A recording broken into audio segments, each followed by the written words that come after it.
অনেক ধাক্কাধাক্কি করে একটা সিরিয়াল পেলাম, টিকিট 300 টাকা। সেজন্য অনেক মানুষ। শুনেছিলাম এই ডাক্তার বলে অনেক ভালো, আবার উনি বলে সপ্তাহে একদিন আসে এখানে, তাই সময় করে চলে আসলাম। অনেকক্ষণ পরে আমার সিরিয়াল আসলো। আমি ডক্টরের চেম্বারে ঢুকলাম। ঢুকে দেখি মাঝবয়সী এক মেয়ে, বয়স 25-26 হবে, আর আমি 23। আমার থেকে 2-3 বছরের বড়। বিয়ের কথা বলতে পারি না, হলেও হতে পারে। ডক্টর একটা বেগুনি রঙের বোরকা পরেছে, আর সাথে গোলাপি রঙের স্কার্ফ। মেকআপ নেই। ডক্টর অসম্ভব সুন্দরী।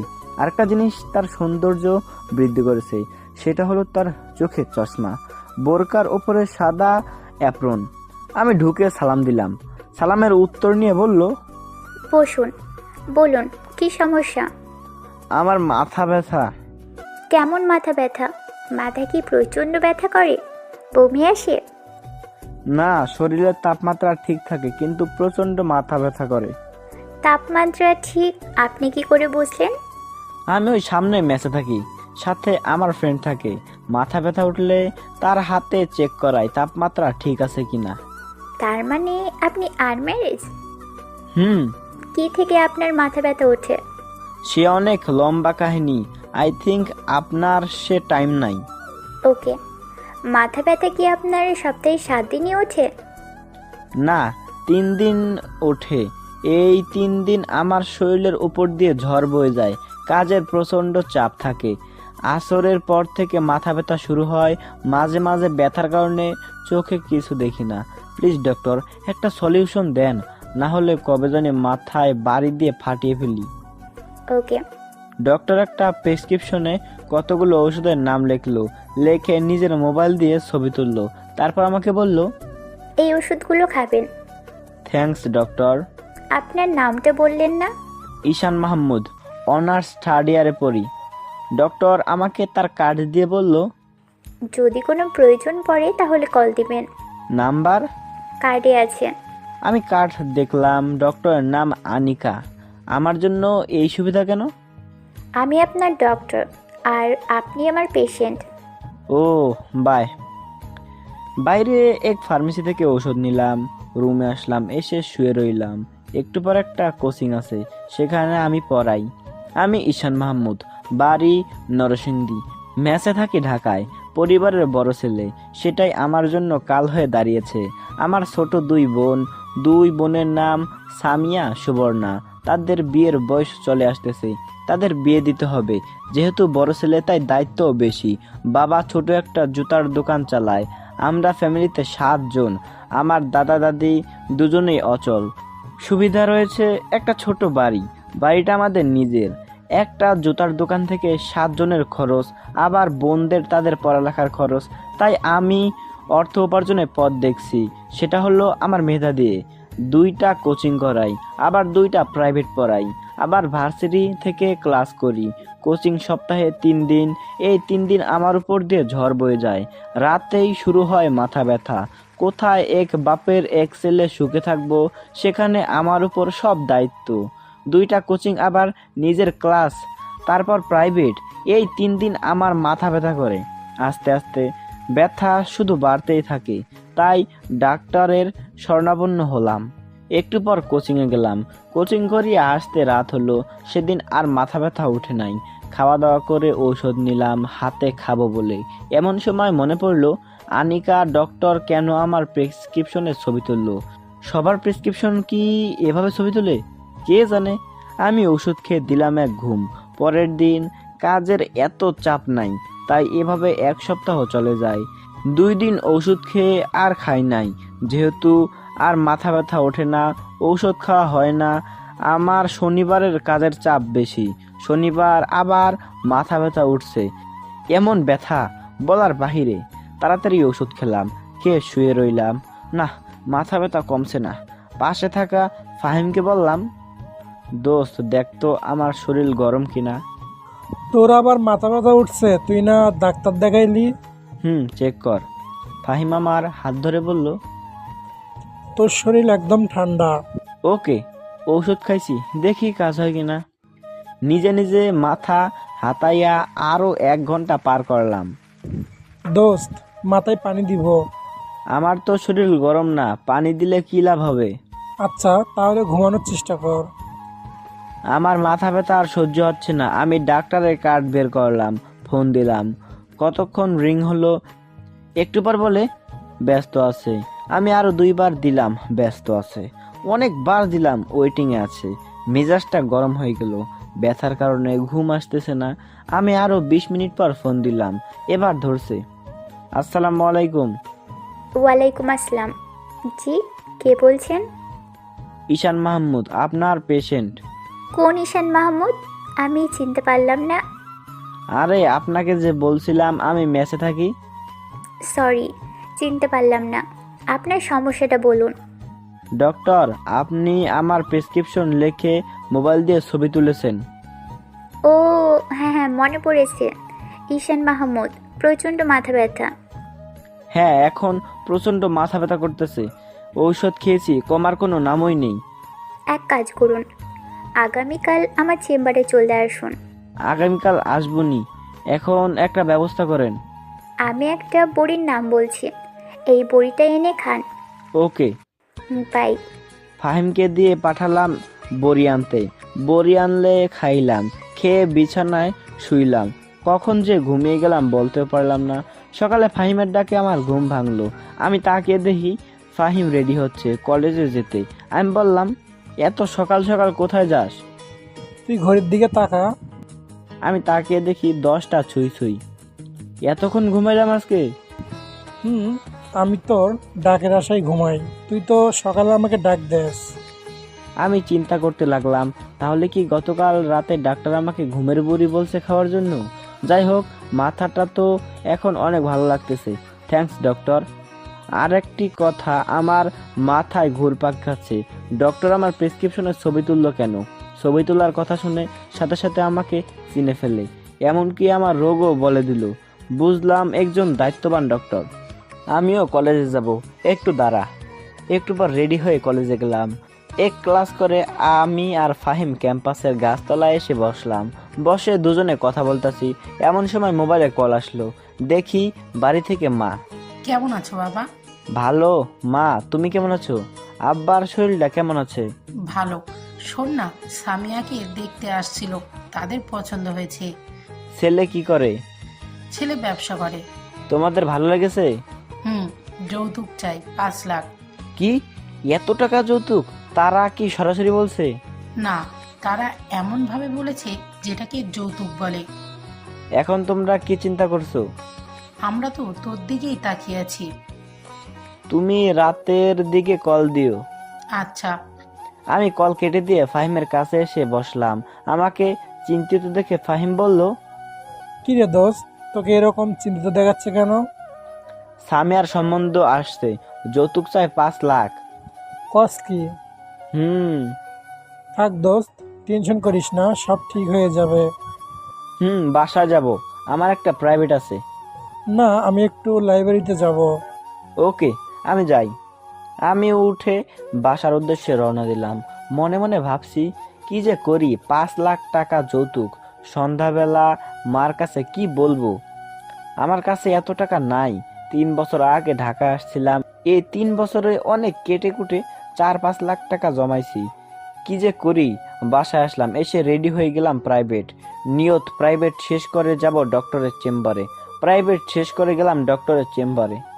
গিয়ে দেখি এমন ভিড়, সিরিয়াল নিতে গেলাম। চেম্বারে ঢুকলেই 500। আমি গিয়ে পিএসকে বললাম সিরিয়াল দিতে। পিএস বলল, সিরিয়াল শেষ? সিরিয়াল শেষ মানে? আর 20 জন রোগী আছে, তাদেরকে দেখে ম্যাডাম চলে যাবে তাহলে আমি? আগামীকাল। আগামীকাল মানে? আরে ভাই, একটা সিরিয়াল দেন, ম্যাডাম আমাকে চিনে। কিন্তু আমি তো চিনি না। ধুর ভাই, আপনার ভিতর কোনো মানবতা বলতে কিচ্ছু নাই। ভাই, দিলে পরের দিন আমার চাকরি শেষ। আপনার চাকরি শেষ হবে কেন? আমি একদিন এরকম দয়ামায়া করে একজনকে ম্যাডামের কথার বাইরে সিরিয়াল দিয়েছিলাম। তারপর আর কি, ম্যাডাম প্রচণ্ড রেগে যায় আর আমার চাকরি নট করে দেয়। পরে অনেক মিনতি করে চাকরি আবার ঠিক করি। শুনেন, ম্যাডাম প্রচণ্ড জেদি, কোনো ভুল হলেই রেগে যায়। তাই আমাদের সাবধানে থাকতে হয়। সেজন্য ভাই, আমি এত বড় রিস্ক নিতে পারবো না। ইটস ওকে, আগে বুঝিয়ে বলবেন না? এই বলে আমি সেখান থেকে চলে আসলাম আর ভাবতে লাগলাম কি করা যায়। আগামীকাল আবার আসবো? আগামীকাল আসা সম্ভব নয়, কারণ আগামীকাল কোচিং আছে। যা করার আজকেই করতে হবে। ফোন দিব না, যদি রেগে যায়। এখন একটা উপায়, সেটা হলো অপেক্ষা করা। চেম্বার থেকে বের হওয়ার সময় ধরতে হবে। কেন জানি মনে হচ্ছে ডক্টর আমাকে একটু বেশি কেয়ার করে। কেয়ারের পেছনে কি অন্য কোনো কারণ আছে? থাকলে ভালো, কারণ ডক্টরকে প্রথম দেখাতে আমি ক্রাশ খেয়েছি। এক জায়গায় বসে অপেক্ষা করতে লাগলাম। 1-2 জন এভাবে 10-12 জন চলে গেছে। আমার অসহ্য লাগতেছে, মনে হচ্ছে আরো 2 ঘন্টা লাগবে। আমি আর অপেক্ষা করতে পারছি না। আসরের সময় হয়ে আসছে, ভাবলাম চলে যাব। না না, কোনোভাবেই হার মানবো না আমি। অপেক্ষা করতে লাগলাম। মনে হচ্ছে পৃথিবীর সবচেয়ে কঠিন কাজ হচ্ছে অপেক্ষা করা। এদিকে ঘুম পাচ্ছে। অনেকক্ষণ অপেক্ষা করলাম। যদি সিরিয়াল পেতাম তাহলে এই 20 জনের পরে আমাকে ঢুকতে হতো। সুতরাং অপেক্ষা আমাকে করতেই হতো। অবশেষে এই 20 জন শেষ হলো। ভাবতাছি এখন ঢুকবো নাকি বের হলে ধরবো। বের হলেই ধরবো। ঠিক 20 মিনিট পর ডক্টর বের হলো। আমি সামনে গিয়ে বললাম, ম্যাডাম, আমি ঈশান মাহমুদ। এখন আর রোগী দেখা হবে না, আগামীকাল। আপনি আমাকে আগামীকাল বলেছিলেন চেম্বারে আসতে। লিসেন, সরি, শুনেন, আমি এখন আর কোনো রোগী দেখব না, ক্লিয়ার? এই বলে ডক্টর চলে যাচ্ছে। আমি তো অবাক, এই ব্যবহার ডক্টরের কাছ থেকে আশা করিনি। তার তোমার পিএস কানে কানে এসে বলল, বলেছিলাম না আগামীকাল আসতে, শুধুই 4 ঘন্টা অপেক্ষা করলেন। আমার শরীরটা জ্বলে উঠল ঠিকই, তো শুধু শুধু 4 ঘন্টা অপেক্ষা করলাম। ভাবছিলাম ম্যাডাম একটা ভালো মানুষ, কিন্তু এখন দেখছি সে একজন মানবতাহীন মানুষ। আর ভুলেও এই ডাক্তারের নাম মুখে আনবো না। যত সব ফালতু ডাক্তার, টাকার জন্য তারা সব করতে পারে। এখন যে চেম্বারে ঢুকলে যে টাকা লাগবে না, অপেক্ষার কথা বাদ দিলাম। দেশে যেমন এক দেশে যেমন ডক্টর একটা। এসব ভাবতে ভাবতে হসপিটাল থেকে বের হয়ে বাসায় চলে আসলাম। আসলে ফাহিম বলল, দোস্ত, কোথায় ছিলি এতক্ষণ?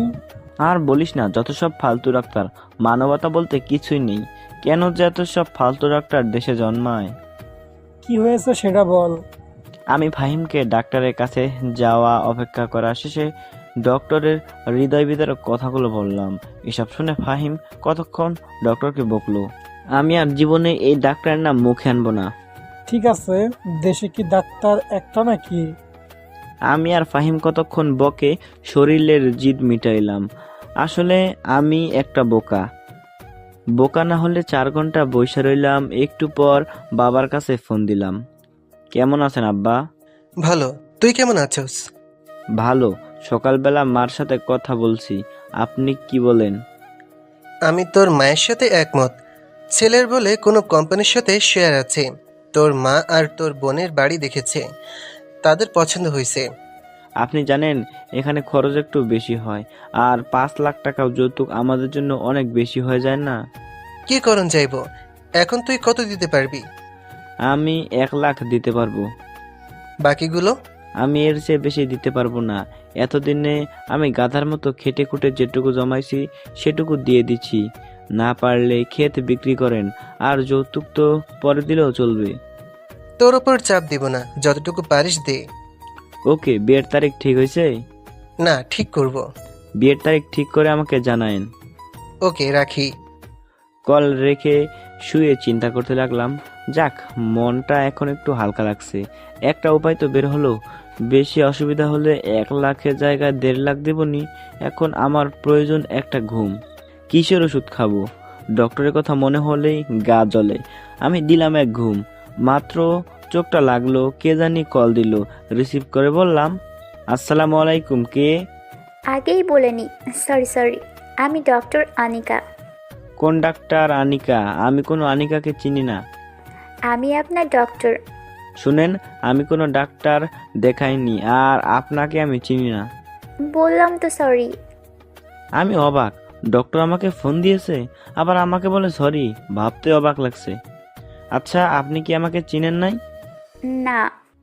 এত তাড়াতাড়ি ভুলে গেলেন? রাতেই না বললাম আমি ঈশান মাহমুদ। মাথা ব্যথা। খেয়াল করিনি, বুঝিনি তো। একটানা এতক্ষণ রোগী দেখলে মাথায় এমনিতেই ঠিক থাকে না, আবার সারাদিনের ক্লান্তি। পরে আমি আপনাকে চিনতে পারি। পরে আমার পিএকে পাঠিয়ে দেখি আপনি চলে গেছেন। এখন কেন ফোন দিলেন? সরি বলতে, কারণ আমি চাই না আমি কারো চোখে খারাপ হয়ে থাকতে। তাহলে চলে আসুন আগামীকাল আমার চেম্বারে।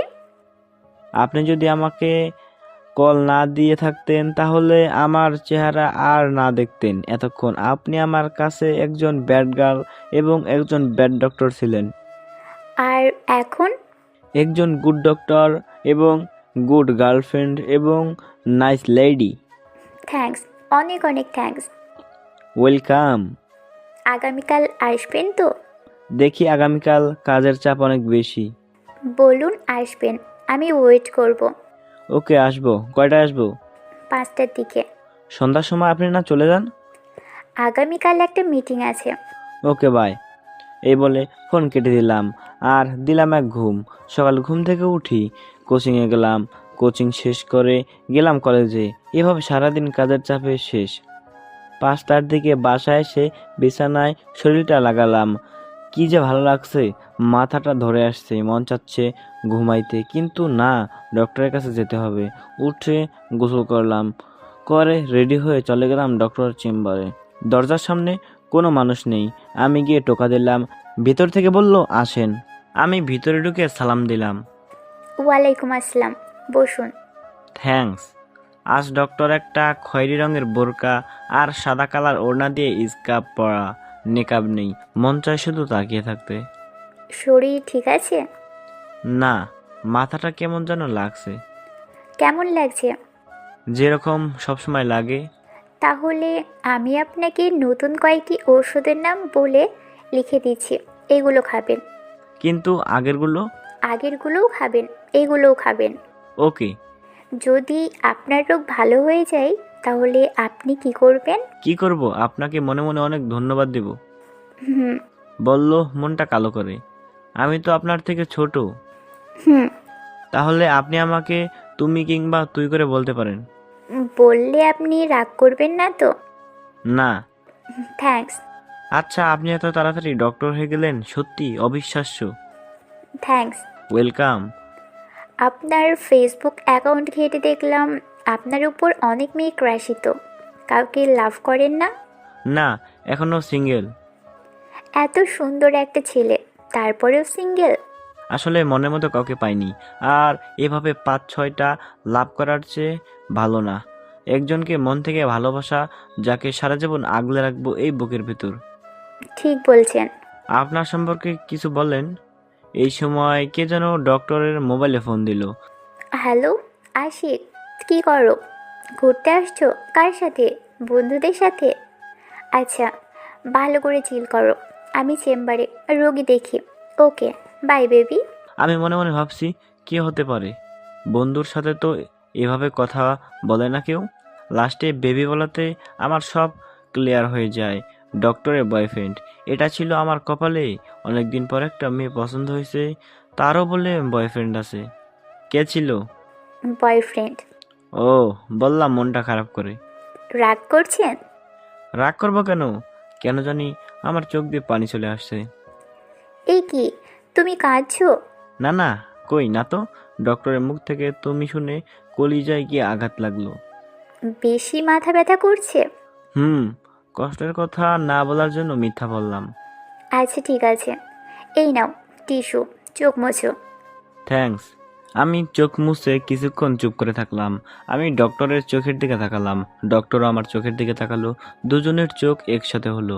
ডক্টরের চোখ দেখে মনে হচ্ছে ডক্টর আমাকে কি যেন বলছে। সেটা কি আমাকে ভালোবাসার কথা? ডক্টর চোখ নিচে নামাচ্ছে না, এক চোখে আমার দিকে তাকিয়ে আছে। আমি চোখ সরিয়ে বললাম, তো ডক্টর, আমি উঠি? আর একটু বসুন, আমিও বের হব। একটু পর দুজন একসাথে হসপিটাল থেকে বের হয়ে আসলাম। একটা কথাও বললাম না, কারণ তার বয়ফ্রেন্ড আছে। সে তার বয়ফ্রেন্ড নিয়ে সুখে থাকুক, আর আমি আমার রাস্তা দেখি। দুজনে পাশাপাশি হাঁটছি। আনিকা বলল, আমার সম্পর্কে তো কিছু বলা হয় নাই। আরেকদিন শুনবো। ওকে। আচ্ছা ডক্টর, আপনি আমার বড়, আপনাকে আনিকা আপু বলে ডাকি, রাগ করবেন? আপু টাকার দরকার নেই, ডক্টর বলবা। আচ্ছা, আপনার বয়ফ্রেন্ড সম্পর্কে কিছু বলেন। তার নাম আশিক। সে একটা জব করে। তার সাথে দেখা হয়েছিল আমার কানাডায়। আপনি কানাডায় গিয়েছেন? আপনারাই পেরেছেন জীবনে কিছু করতে। থ্যাঙ্কস। তাহলে আমি যাই। বাই। Good bye. আমি একটা রিক্সা ডেকে চলে আসলাম মনে মনে। এটাই বোধ হয় ডক্টরের সাথে শেষ দেখা। আমি বাসায় চলে আসি। এসে ফাইমের সাথে কোনো কথা না বলে ঘুমিয়ে পড়ি। আনিকা এরকম বিব্রতকর অবস্থায় আগে কখনো পড়েনি। ঈশান যে কেঁদে দিবে কে জানতো। আসলে আনিকার ঈশানকে প্রথম দেখাতে ভালো লেগেছে, কিন্তু আনিকার তো একটা বয়ফ্রেন্ড আছে। এই কথাটা আনিকা ঈশানকে কয়েকদিন পরে বলতো। অনিকার নিয়ত আশিকার সাথে ব্রেকআপ করে ফেলবে, কারণ কিছুদিন আগে সানিকে অন্য একটা মেয়ের সাথে দেখে ফেলে। আর কিছুদিন ধরে আশিক আনিকাকে বেশি কেয়ার করে না। তার কারণ আশিক হয়তো আনিকার চেয়ে ভালো কাউকে পেয়ে গেছে। আনিকা বাসায় আসে। আনিকারা দুই বোন। আনিকা বড়, ছোট বোনের নাম শারমিন। বাবা মা দুজনেই আছে বাসায়। বাসায় এসে ফ্রেশ হয়ে খাওয়া দাওয়া করে রুমে গিয়ে আশিককে কল দিল। ব্যস্ত আছে। দুইবার ডায়াল করে কল ঢুকলো। কার সাথে কথা বলতেছো? আরে আমার অফিসের একজন স্যারের সাথে। মিথ্যা কথা। আনিকা, তুমি আগে থেকে চেঞ্জ হয়ে গেছো। তুমি চেঞ্জ হও নাই। না, আচ্ছা, তাহলে তোমার কল লিস্টের একটা স্ক্রিনশট দাও। কোনো চালাকি করবা না, কল কাটবা না। কেন তোমাকে আমার কল লিস্টের ছবি দেব? এই কথার দ্বারাই বোঝা যায় তোমার ভিতরে সমস্যা আছে। তোমার সাথে কথা বলতে আমার ভালো লাগছে না। ভালো লাগবে কি করে? আমার থেকে ভালো কাউকে পেয়ে গেছো তো। শয়তান, ফোন কেটে দিয়েছে। ব্রেকআপ করে ফেলবি এনে ঘোরাইতেছিস কেন? শারমিন ঢুকলো আনিকার রুমে, ঢুকে বলল, কাকে ভাবে গালি দিস আপু? কাউকে না। দেখ তো আপু, এই দুজন থেকে তোর কারে ভাল লাগে? আনিকা অনিচ্ছা থাকা সত্ত্বেও তাকালো শারমিনের মোবাইলে। দেখে ঈশান আর একটা অপরিচিত ছেলের ছবি। আনিকা বলল, তুই এই ছবি কোথা থেকে পেয়েছিস? তুই চিনিস? হুম। তুই কি করে চিনলি? আগে তুই বল। সে হলো ঈশান মাহমুদ, আমাদের কলেজের 3rd ইয়ারে পড়ে। অধিকাংশ মেয়েদের ক্রাশ, কিন্তু সে আবালের মতো সারাদিন কাজ করে, কোনো মেয়েদের পাত্তাই দেয় না। তোর ক্রাশ? না, দেখ তোর হাবাগাবা বন্ধুটার উপর ক্রাশ খাওয়া আমি। দে তো মোবাইলটা দে। এই বলে আনিকা শারমিনের হাত থেকে মোবাইল নিয়ে ছবিটি ভালো করে দেখতে লাগলো। বলল, ঈশান মাহমুদের উপর যতগুলো মেয়ে ক্রাশ খেয়েছে তার একটা লিস্ট আমাকে দিবি? কেন, তুইও ক্রাশ খেয়েছিস? তাহলে আশিক ভাই? সে আমার পেশেন্ট। অনিচ্ছাকৃতভাবে আনিকা শারমিনের মোবাইলের ছবিগুলো দেখতেছে। একটা ছবির উপর আনিকার চোখ আটকে যায়। এই বলে আনিকা শারমিনের হাত থেকে মোবাইল নিয়ে ছবিটি ভালো করে দেখতে লাগলো। বলল, এই ছবির মধ্যে এটা কে? তুই দেখে ফেলেছিস? মানে? কয়েকদিন আগে আমরা কয়েকজন ফ্রেন্ড মিলে গিয়েছিলাম একটা রেস্টুরেন্টে। সেই রেস্টুরেন্টে আশিক ভাই আর একটা মেয়ে বসে ডেট করছিল। সুযোগ বুঝে এই ছবিটা আমি তুলে রেখেছিলাম। ভাবছিলাম তোকে দেখাবো, কিন্তু পরে ভাবলাম যদি তুই কষ্ট পাস, সেজন্য আর দেখাইনি। ঠিক আছে, আমি জানতাম সে তলে তলে আরেক মেয়ের সাথে ডেট করে। তুই এই ছবিটা আমাকে দে, তার সাথে এখনই ব্রেকআপ করব। তারপর কি ঈশানের সাথে প্রেম করবি? চুপ বেয়াদব, গিয়ে পড়তে বস। উপকার করলেও দোষ? এই বলে শারমিন চলে গেল। আনিকা ছবিটা আশিকের কাছে টেক্সট করলো, তারপর ফোন দিল। মেয়েটা কে? কে এটা আমি জানি না। তোরে আমি কত ভালোবাসতাম, আর তুই কি না আমারে ভালোবাসার এই ফল দিলি? আরে তুই তো একটা বুড়ো বেটি, আর তুই আমার টাইম দিস? তুই তো থাকিস তার কাজ নিয়ে। আর ছবির মধ্যে যে মেয়েটাকে দেখছিস, জানিস তার বয়স কত? 19, মাত্র 19। তোর মতো বুড়ো না। আনিকা আশিকের মুখ থেকে এসব কথা শুনে অবাক হয়ে যায় আর কাঁদতে থাকে। তুই ঠিকই বলছস, আমি বুড়ো। যা, তোর লগে ব্রেকআপ। তুই এই শাস্তি একদিন না একদিন পাবি। এই বলে ফোন কেটে দেয় আর কাঁদতে কাঁদতে সারা রাত কাটিয়ে দিল। আমি সকালে ঘুম থেকে উঠে আমি আমার জীবন যুদ্ধে লেগে গেলাম। আমার খালি ডক্টরের কথা মনে পড়ে। পরক্ষণেই আবার মনে পড়ে, আরে ডক্টরের না বয়ফ্রেন্ড আছে। এভাবে একটা সপ্তাহ চলে যায়।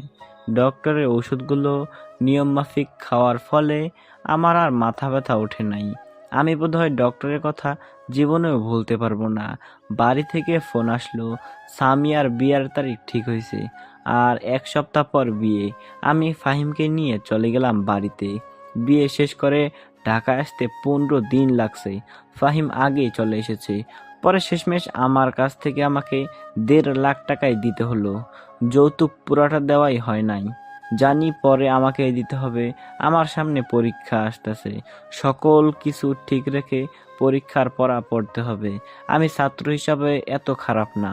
পরীক্ষা দিলাম, পরীক্ষা খুব ভালো হলো, রেজাল্ট ভালো আসলো। এখন একটা কোচিং, একটা প্রাইভেট পড়াই, একটা প্রাইভেট ফাহিমকে দেই। আমার রেজাল্ট ভালো দেখে ফার্স্ট ইয়ারের কয়েকটা ছেলে মেয়ে এসে বলল প্রাইভেট পড়াইতে। আমি অনেক না করি, কিন্তু কে শুনে কার কথা, শেষ পর্যন্ত আমার রাজি হতেই হলো। পরের দিন থেকে তাদের কোচিং করাই। এভাবে 2 মাসের মতো চলে যায়। মাথা ব্যথা যেহেতু ওঠে নাই, ঔষধ খাওয়া আরও আগে ছেড়ে দিয়েছি। ওষুধ দেখলেই ডক্টরের কথা মনে পড়ে। ঔষধও দেখা হয় না, আনিকার কথা মনে পড়ে না। ফার্স্ট ইয়ারের যে ব্যাচটা আমি পড়াই, সেখানে একটা মেয়ে আমাকে কি যেন বলবে। আমি পড়া ছাড়া অন্য কোনো টপিক নিয়ে কথা বলি না, সেরকম কোনো চান্স দেই না। একদিন তাদের পড়িয়ে চলে যাচ্ছি, এমন সময় এই ব্যাচের সবচেয়ে সুন্দরী মেয়েটা আমাকে ডাক দিল। আমি কয়েকদিন ধরে লক্ষ্য করছি মেয়েটার চেহারার সাথে ডাক্তারের অনেকটা মিল আছে। তাহলে সে কি ডাক্তারের ছোট বোন? কাছে আসলে বললাম, কি বলবা বলো। কিছু না। মেয়েটার নাম শারমিন। তাহলে ডাক দুছো কেন? আমি গেলাম। প্লিজ যাবেন না, আপনার বন্ধু ফাহিম। ফাহিম কে? কি করছে? আমি বুঝতে পারছি শারমিন অনেক ভয় পাচ্ছে। তার নাম্বারটা একটু দিবেন? আমি কেন দিতে যাব তার নাম্বার? প্লিজ দেন না, প্লিজ প্লিজ। নাম্বার নিয়ে কি করবা? সেটাও বলতে হবে? তাকে কল দিয়ে বলবো তাকে আমি ভালোবাসি, তাই না? হুম। দেখো, আমি তোমাকে একটা কথা বলি, এসব প্রেম ভালোবাসা বাদ দিয়ে পড়ালেখায় মনোযোগ দাও। দিবেন না আগেই বলতেন, কেন এতক্ষণ ঘোরালেন? ধুর, আমি গেলাম। এই বলে চলে যাচ্ছে। আমি কি যেন ভেবে আবার শারমিনকে ডাক দিলাম। আসলে বললাম, তোমরা কয় ভাই বোন? শারমিনের মুখে বাঁকা হাসি ফুটে উঠলো। বলল, দেখছেন মানুষকে কিভাবে প্রয়োজন পড়ে? দেখছি। এখন বলো, তোমরা কয় ভাই বোন? আপনার সব প্রশ্নের উত্তর দিব, আগে আমাকে ফাহিমের নাম্বারটা দিয়ে নেন। আমি ভাবছি নাম্বার দিব নাকি দিব না। ফাহিম বেচারা একবার সেকা খেয়ে আর প্রেমের নাম নেয় নাই। আর শারমিন তো অনেক সুন্দরী, দিয়েই দেই নাম্বার। উঠান। Thank you. নাম্বার উঠাইলে আমি বললাম, এবার আমার প্রশ্নের উত্তর দাও। কি? কতবার বলবো তোমরা কয় ভাই বোন? আসতে বলেন, না হলে কিন্তু চলে যাব। ওকে বলেন। মনে মনে কি মেয়ের পাল্লায় পড়লাম রে বাবা। আমরা 2 বোন, ভাই নাই। বোন কি তোমার বড়? হুম। কি করে? এত প্রশ্নের উত্তর দিতে পারবো না। গেলাম। কোথায় যাও বলে যাও। বলতে পারবো না। তোমাকে ভুল নাম্বার দিয়েছি। কথাটা বললাম সম্পূর্ণ অনুমানে, কারণ এই সময় ফাহিম ঘুমায়, আর সে ঘুমানোর সময় মোবাইল বালিশের নিচে ফেলে ঘুমায়। তার মানে নেটওয়ার্ক নাই। চালাক মেয়ে কল দিয়েও ফেলছে। যেটা ভাবছিলাম সেটাই, কোনো রেসপন্স নেই। এসে বলল, আমার বড় বোন ডাক্তারি করে। কোন হসপিটালে? শারমিন হসপিটালের নাম বললে আমার চিনতে কষ্ট হয় নাই। এটা যে আনিকার ছোট বোন। এবার সঠিক নাম্বারটা দেন। এটাই সঠিক নাম্বার, আবার চেষ্টা করো। শারমিন আবার চেষ্টা করে। এবার কল ঢুকে। ওপাশ থেকে বলল, আসসালামু আলাইকুম, কে? শারমিন কথা বলতে বলতে চলে গেল। আমার চোখটা গাছতলায় যায়। দেখি 3টা ছেলে আমার দিকে আঙ্গুল দিয়ে কি যেন দেখাচ্ছে। ছেলে 3টা সেকেন্ড ইয়ারে পড়ে, ক্যাম্পাসের মধ্যে ফার্স্ট। নতুন ইয়ারের ছাত্রছাত্রীদের সাথে র্যাগিং করে। আমার সাথে তেমন চান্স নাই, জানে চড়থাপ্পড় গালে পড়বে। যাই হোক, তাদের চাওয়া আমার কাছে সুবিধা লাগলো না। কিছু একটা হতে পারে, সাবধান থাকতে হবে। আমার বাসায় যেতে রাত হবে। বাসার পিছন দিয়ে একটা গলি আছে, এই গলিতে চলাফেরা করি। এই গলিতে তেমন মানুষ থাকে না সন্ধ্যার পর। আমি মাত্র গলিতে ঢুকলাম, দেখি আমার পিছনে আরো 2 জন গলিতে ঢুকছি। তাদের দিকে চোখ যায় আমার। চিনতে কষ্ট হলো না, গাছতলায় বসে থাকা 3 জনের মধ্যে 2 জন। তারা আমার থেকে অনেকখানি দূরে। আমি ভাবলাম কোনো একটা ঝামেলা হতে পারে। আমি আমার হাঁটার গতি বাড়িয়ে দিলাম। আর একটু সামনে এগিয়ে দেখি আরেকজন। আমার বুঝতে কষ্ট হলো না, একটা ফাঁদ এটা। আমি হাঁটার মধ্যে মোবাইল বের করে ফাহিমকে মেসেজ করলাম যত তাড়াতাড়ি সম্ভব বাসার পিছনের গলিটায় সমস্যায় পড়েছি। মেসেজটা করে সুবোধ বালকের মতো আমি হেঁটে চলে যাচ্ছি। এমন ভাব ধরলাম যেন আমি তাদের দেখিনি। ভাব ধরাটা বেশিক্ষণ টেকেনি, পেছন থেকে ডাক আসলো। ওই দাঁড়া, তোর সাথে কথা আছে। আমি না শোনার ভান করে হেঁটে চলে যাচ্ছি। ওই তোরে বলছি না দাঁড়াইতে। আমি এবারও না শোনার ভান করে হেঁটে চলেছি। এবার সামনের জন আমার পথ আটকালো, বলল, তোরে ডাকছে শুনছিস না? কি বলবি বল। ডাক দিছি, শোনস না কেন? প্রয়োজন মনে করিনি, কি বলবি বল, আমি চলে যাচ্ছি। তোর যাতে দেরি আছে, তোর সাথে আমাদের অনেক বোঝাপড়া আছে। আমি তোদের কোনো সমস্যা করছি? ক্যাম্পাসের সব সুন্দরী মেয়েরা তোর পেছনে ছোটে। আজ তোর এমন অবস্থা করব যাতে কোনো মেয়ে তোর দিকে তাকাতেই লজ্জা পায়। তোর শারমিনের সাথে কি সকালে তার সাথে হাসাহাসি করে কি বলতেছিস? একটা কথা ভুলে যাস না, আমি কিন্তু তোদের বড়। এখন চুপচাপ চলে যা, কোনো সমস্যা হবে না। পরে কিন্তু তোদের খবর আছে। তোকে এমন মারবো যাতে তুই কোনো কথাই বলতে না পারিস। তুই কি শারমিনকে পটিয়ে ফেলতেছিস নাকি তার সাথে রুম ডেটের অফার দিচ্ছিস? তুই তো রুম ডেট করতে পারবি না। আমাদের ঠিকানাটা বল, আমরা চলে যাব নে। এই বলে তারা হাসতে লাগলো। আমার মাথায় রক্ত উঠে যাচ্ছে।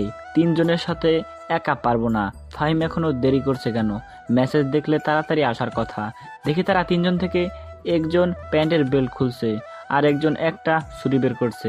তারা আমাকে তিন দিক দিয়ে ঘিরে ধরেছে, তাই দৌড় দেওয়ার কোনো চান্স পাওয়া যাচ্ছে না। আমি ভাবলাম দাঁড়িয়ে থেকে লাভ নাই, মায়ের শুরু করে দেই। আমাকে টিকে থাকতে হবে যতক্ষণ পর্যন্ত ফাহিম না আসে। আমি ছুরিওয়ালা ছেলেটাকে কানের নিচে নরম জায়গায় শরীরে যত শক্তি আছে তত শক্তি দিয়ে আঘাত করলাম। তারা হয়তো আমার কাছ থেকে এমন আঘাত আসবে কল্পনাও করেনি, তাই প্রতিরক্ষা করার কোনো সুযোগই পাইনি। যে জায়গায় আঘাত করেছি ঠিক সে জায়গায় গিয়ে লাগলো। ছেলেটা ওমাগো এক চিৎকার দিয়ে নিচে পড়ে গেল। বাকি দুইজন ততক্ষণে নিজেকে সতর্ক করে ফেলেছে আর তাদের চোখ মুখে জ্বলে উঠেছে প্রতিশোধের আগুন। হাতে বেল্টওয়ালা ছেলেটা আমাকে বেল্ট দিয়ে মাথায় আঘাত করার চেষ্টা করলো। আমিও যেহেতু সতর্ক ছিলাম তাই সাথে সাথে মাথা নুয়ে ফেলি।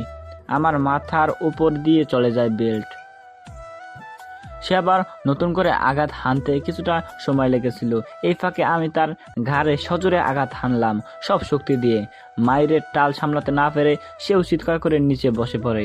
এই ফাঁকে তৃতীয় জন সুযোগ পেয়ে গিয়েছিল। তৃতীয় জন আমার কোমরে দিল এক লাথি। আমি টাল সামলাতে না পেরে নিচে পড়ে গেলাম। এই ফাঁকে বাকি দুইজন উঠে আমার উপরে চড়াও হলো। তিনজন আমাকে এলোপাথারি লাথি মারছে আর বলছে, মার শালারে মার। শালায় কি ঘুষি দিল, গায়ে লড়াইতে পারছি না। কথা বলছে আর মারছে। আমি হাত দিয়ে প্রতিরক্ষা করছি। আমার নাক দিয়ে ব্লিডিং হচ্ছে, মুখের কয়েক জায়গা কেটে গেছে, অনবরত রক্ত পড়ছে। এমন সময় ফাহিমের কণ্ঠ কানে আসলো, এই পোলারা দাঁড়া, সাহস থাকলে দাঁড়া। ফাহিমের হাতে একটা লাঠি। এই লাঠি দেখে ওরা তিনজন দৌড়। আর ফাহিমের দৌড় দেখে ফাহিম যেভাবে দৌড়ে আসছে যে কেউ দেখলে ভয় পেয়ে যাবে। আমার কাছে এসে বলল, সরি দোস্ত, দেরি হয়ে গেছে। ওকে ওকে।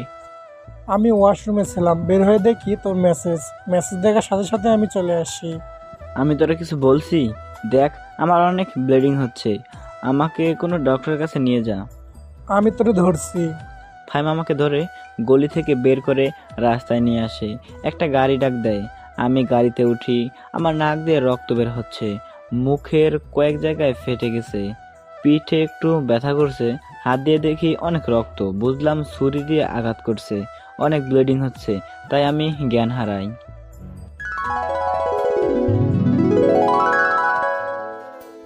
অনিকা আশিকের সাথে ব্রেকআপ করার পর একা হয়ে গেছে। প্রতি রাতে কেন জানি ঈশানের কথা মনে পড়ে। চেম্বারে ঈশান আর আসে না, কারণ হয়তো ঈশানের রোগ ভালো হয়ে গেছে। অনিকা কোনোভাবে ঈশানকে ভুলতে পারছে না।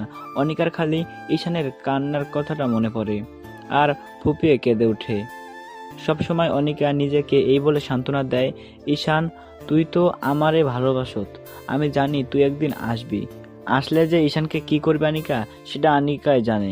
এভাবে আনিকার 2 মাস চলে যায়, ঈশানের কোনো দেখা নাই। বাড়ি থেকে বিয়ের কথা বলছে, ভালো এক সম্বন্ধ আসছে, বলছে বিয়ে করার জন্য। আনিকা এই বাহানা সেই বাহানা দিয়ে দেরি করছে। শেষমেশ আনিকা নিজেই সিদ্ধান্ত নিল, নিজেই ঈশানের সাথে দেখা করবে আর নিজের ভালোবাসার কথা বলবে। ওই দিন রাতে আনিকার রুমে শারমিন এসে নাচতে থাকে খুশিতে। এদিকে আনিকা টেনশনে বাঁচে না, আর নিজের বোন কিনা নাচে। দিল এক ধমক, শারমিনের মুখটা কালো হয়ে যায় ধমকের কারণে।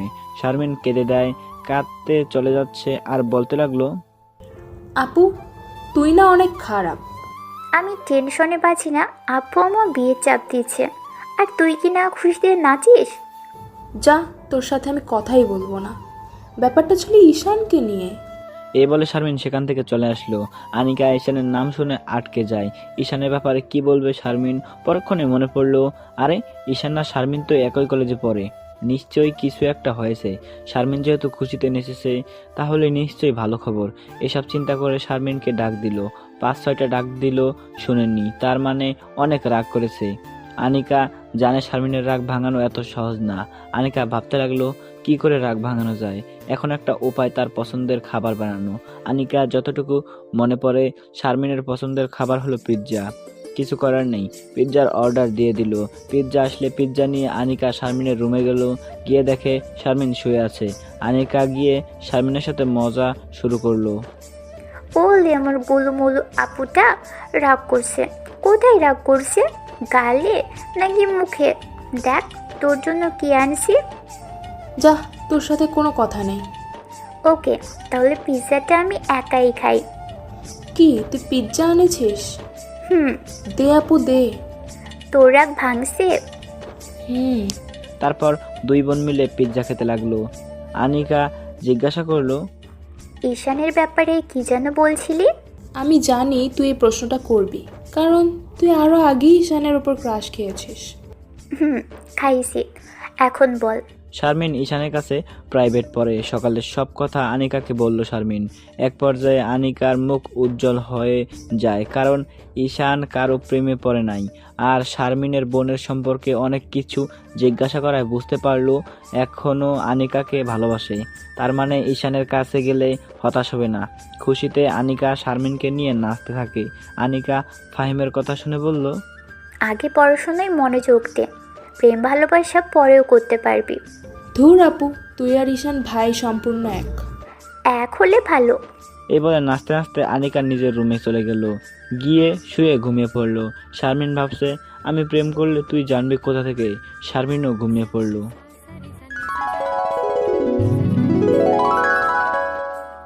আমি চোখ খুলে দেখি হাসপাতালের বিছানায় শুয়ে আছি। চোখ খুললে ফাহিম কাছে আসলো, বলল, কেমন লাগছে? ভালো। এখন বল, কে কে তোরে মারছে? নাম জানি না, তবে কলেজের 2nd ইয়ারে পড়ে। 2nd ইয়ারের ছেলেরা তোরে মারছে? হুম। তুই কিছু করেছিস? তা তোর জন্যই তো আমি মার খেলাম। আমার জন্য মানে? তোর উপর ক্রাশ খাওয়া মেয়েটা শারমিন, তার জন্য। ওই যে শারমিন সকালে যে ফোন দিয়েছিল? তার সাথে কথা বলছি দেখে শালার পুতেরা আসতে আমার মারতে। তুই কোনো টেনশন করিস না, শারমিনকেও দেখে নেব, ওই শালা ঘরে দেখে নিব। এক নার্স এসে বলল, আপনাদেরকে বেড ছেড়ে দিতে হবে। কেন? কারণ এখানে অন্য রোগী আসবে। কেন? আমরা তো সিটের ভাড়া দিব। তাহলে উপরতলায় উন্নত মানের বেডে যান। একদিনের ভাড়া 10,000 টাকা। মানে কিছু না, আপনাদের এই বেড ছেড়ে দিতে হবে। ওকে ফাহিম, আমি ঠিক আছি, ছেড়ে দিচ্ছি। আপনার ব্যবহার ভালো লাগলো না। কি করবেন, যত সব ফালতু, কোথা থেকে যে আসে এগুলো হসপিটালে, ছোট লোকের বাচ্চা। ফাহিমের এখনই মাথা গরম, একে আমাকে মারছে, তারপরে নার্সের এসব কথা শুনে রাগ উঠে যায়। ফাহিম কোনো চিন্তা না করেই গেছে চর দিতে। আমার এক হাত খালি আসিল, সাথে সাথে ধরে ফাহিমকে বাইরে নিয়ে আসি। বললাম, এই নার্সকে পরে দেখে নিব। তুই আমারে ধরলি কেন? চট দিয়ে সবগুলো দাঁত ফেলে দিতাম। দেখ বিল কত হয়েছে, আমি এখানে বসি। এতক্ষণ আমার হসপিটালটা ভালো করে দেখা হয়নি। হসপিটালে এদিক ওদিক তাকিয়ে আমার চোখ বড় হয়ে যায়। আরে এ তো আনিকা যে হসপিটালে কাজ করে, এটাই তো সেই হসপিটাল। এই করিডোর পার হইলে তো আনিকা বসে আছে চেম্বারে, এত কাছে বসে আছে। আমার ভালোবাসা, মন চাচ্ছে উড়াল দিয়ে চলে যেতাম তার কাছে, কিন্তু গেলে কি লাভ হবে? তার তো বয়ফ্রেন্ড আছে। আচ্ছা, গেলে তো অসুবিধা নেই। কেন জানি মন চাচ্ছে আনিকাকে এক নজর দেখতে, সম্ভবত ভালোবাসি সে কারণে। ফাহিম এসে বলল, দোস্ত, বিল 10,000 টাকা। এত টাকা? কি করলো? একটু পিঠে সেলাই করলো আর মুখে ওয়াশ করে ব্যান্ডেজ বেঁধে দিল। সামান্য কাজে এত টাকা হয় কি করে? আমি একই প্রশ্ন করেছিলাম, তারা বলে তোরে যে ইঞ্জেকশন দিয়েছে সেগুলো অনেক দামি। ঠিক আছে, দেখি কি করা যায়। তুই এক কাজ কর, যে নার্স আমাদের সাথে খারাপ ব্যবহার করছে তার নামটা জেনে আয়। তুই দাঁড়া। একটু পর এসে বলল, তানহা, নার্সের তানহা। তানহা নামটা সুন্দর, কিন্তু একটা ডাইনি। আমি এক জায়গায় যাব, তুই আমাকে হেল্প কর। কোথায় যাবে? আমাকে ধর, তোকে বলি। আমি যে মাথা ব্যথার জন্য ডক্টর দেখাইছিলাম, সে ডক্টরের চেম্বার একটু সামনে, তার কাছে যাচ্ছি। কিন্তু তার কাছে গিয়ে কি লাভ হবে? জানি কোনো লাভ হবে না, আর এই ডক্টরকে আমি 2 মাস আগেই ভালোবেসেছিলাম। এত কাছে যেহেতু, তাই এক নজর দেখে যাই। ওকে, যা। আর শুন, এই ডক্টরের বোনের নাম শারমিন। কি কস? ওই দেখ ডক্টর চেম্বারে, আমি যাই। কতক্ষণ লাগবে? জানি না। এ বলে আমি আনিকার চেম্বারের সামনে চলে আসি, আর ওই পিএস এসে বলল, এখন কোনো রোগী দেখা হবে না। ম্যাডামকে বলেন ঈশান মাহমুদ আসছে। পিএস ভিতরে চলে যায়। একটু পর ফিরে এসে বলল ভিতরে যেতে। আমি ভিতরে ঢুকলাম, দেখি ডক্টর উল্টো দিকে চেয়ার ঘুরিয়ে বসে আছে। আমাকে মুখ দেখাবেন না, যেটার জন্য এত কষ্ট করে আমি এখানে আসলাম, দেখাবেন না? তাহলে ভিতরে আসতে বললেন কেন? আমি চলে যাচ্ছি। এই বলে বসা থেকে উঠলাম। দেখি ডক্টর তার চশমা রেখে সোজা হেঁটে আমার কাছে চলে আসে। এসে কোনো কথা না বলে আমার মাথায় ধরে সোজা তার নরম গোলাপি ঠোঁটটা আমার ঠোঁটে লাগিয়ে দেয়। আমি এর জন্য প্রস্তুত ছিলাম না। 30 সেকেন্ড পর ছেড়ে দিল। সে চোখ বন্ধ করে রাখছে। এটা কি ছিল? জানি না। এবার আমি তার পিছনে কোমরে হাত টেনে টান দিয়ে আমার একেবারে কাছে এনে নতুন করে আবার ঠোঁট তার ঠোঁটের সাথে লাগিয়ে দেই। এবার আমরা দুজন একে অন্যের ঠোঁটের উপর উপভোগ করলাম টানা 2 মিনিট। আমি আস্তে আস্তে তার কোমর ছেড়ে দেই। ডক্টর আস্তে আস্তে নর্মাল হয়। আমার কাছ থেকে একটু সরে চোখ খুলে একটা মুচকি হাসি দেয়। এত ভালোবাসা, এত আকাঙ্ক্ষা, এসব এতদিন কোথায় রেখেছিলা? জানি না। আমি আস্তে আস্তে চেয়ারে বসি। ডক্টর এখন পুরো শরীরে তাকায়, তাকিয়ে অবাক হয়ে যায়। বলে, এসব কি? তোমার শরীরে কি করে হয়েছে এগুলো? এত উত্তেজিত হওয়ার কোনো কারণ নেই, আমি ঠিক আছি। কোথায় তুমি ঠিক? পিঠে ব্যান্ডেজ, মাথায় ব্যান্ডেজ, হাতে ব্যান্ডেজ। আনিকা উঠে এসে আমার শরীর দেখতে লাগলো। দেখে বলল, তোমাকে মনে হয় 3-4 জন মিলে গণধোলাই দিচ্ছে। কি করে হলো এসব? খুলে বলো। আমি আনিকাকে রাতের ঘটনা, হাসপাতালের আসা এবং সবশেষে নার্সের কথাটা বললাম। নার্সের কথা শুনে আনিকা রেগে যায়। বলে, তুমি একটু বসো, আমি সব ঠিক করে দিয়ে আসি। আমি কিছুক্ষণ বসে রইলাম। একটু পর আনিকা এসে বলল, সব ঠিক আছে, তোমাকে কিছু ওষুধ লিখে দিচ্ছি, সেগুলো খাইবা, আর পুরো 2 সপ্তাহ রেস্টে থাকবা। এতদিন রেস্টে থাকতে পারবো না। কেন? শোনো, আমি 2টা কোচিং, একটা প্রাইভেট পড়াই। আমি যদি 2 সপ্তাহ সব বন্ধ রাখি তাহলে আমার অনেক ক্ষতি হয়ে যাবে। কি ক্ষতি? আমি এখানে মেসে থাকি। মেসের ভাড়া, খাওয়া, আর আমাদের ফ্যামিলি মেম্বার 6 জন। আব্বা একটা ছোট জুতার দোকান আছে আব্বার, সেটা দিয়ে চলে না।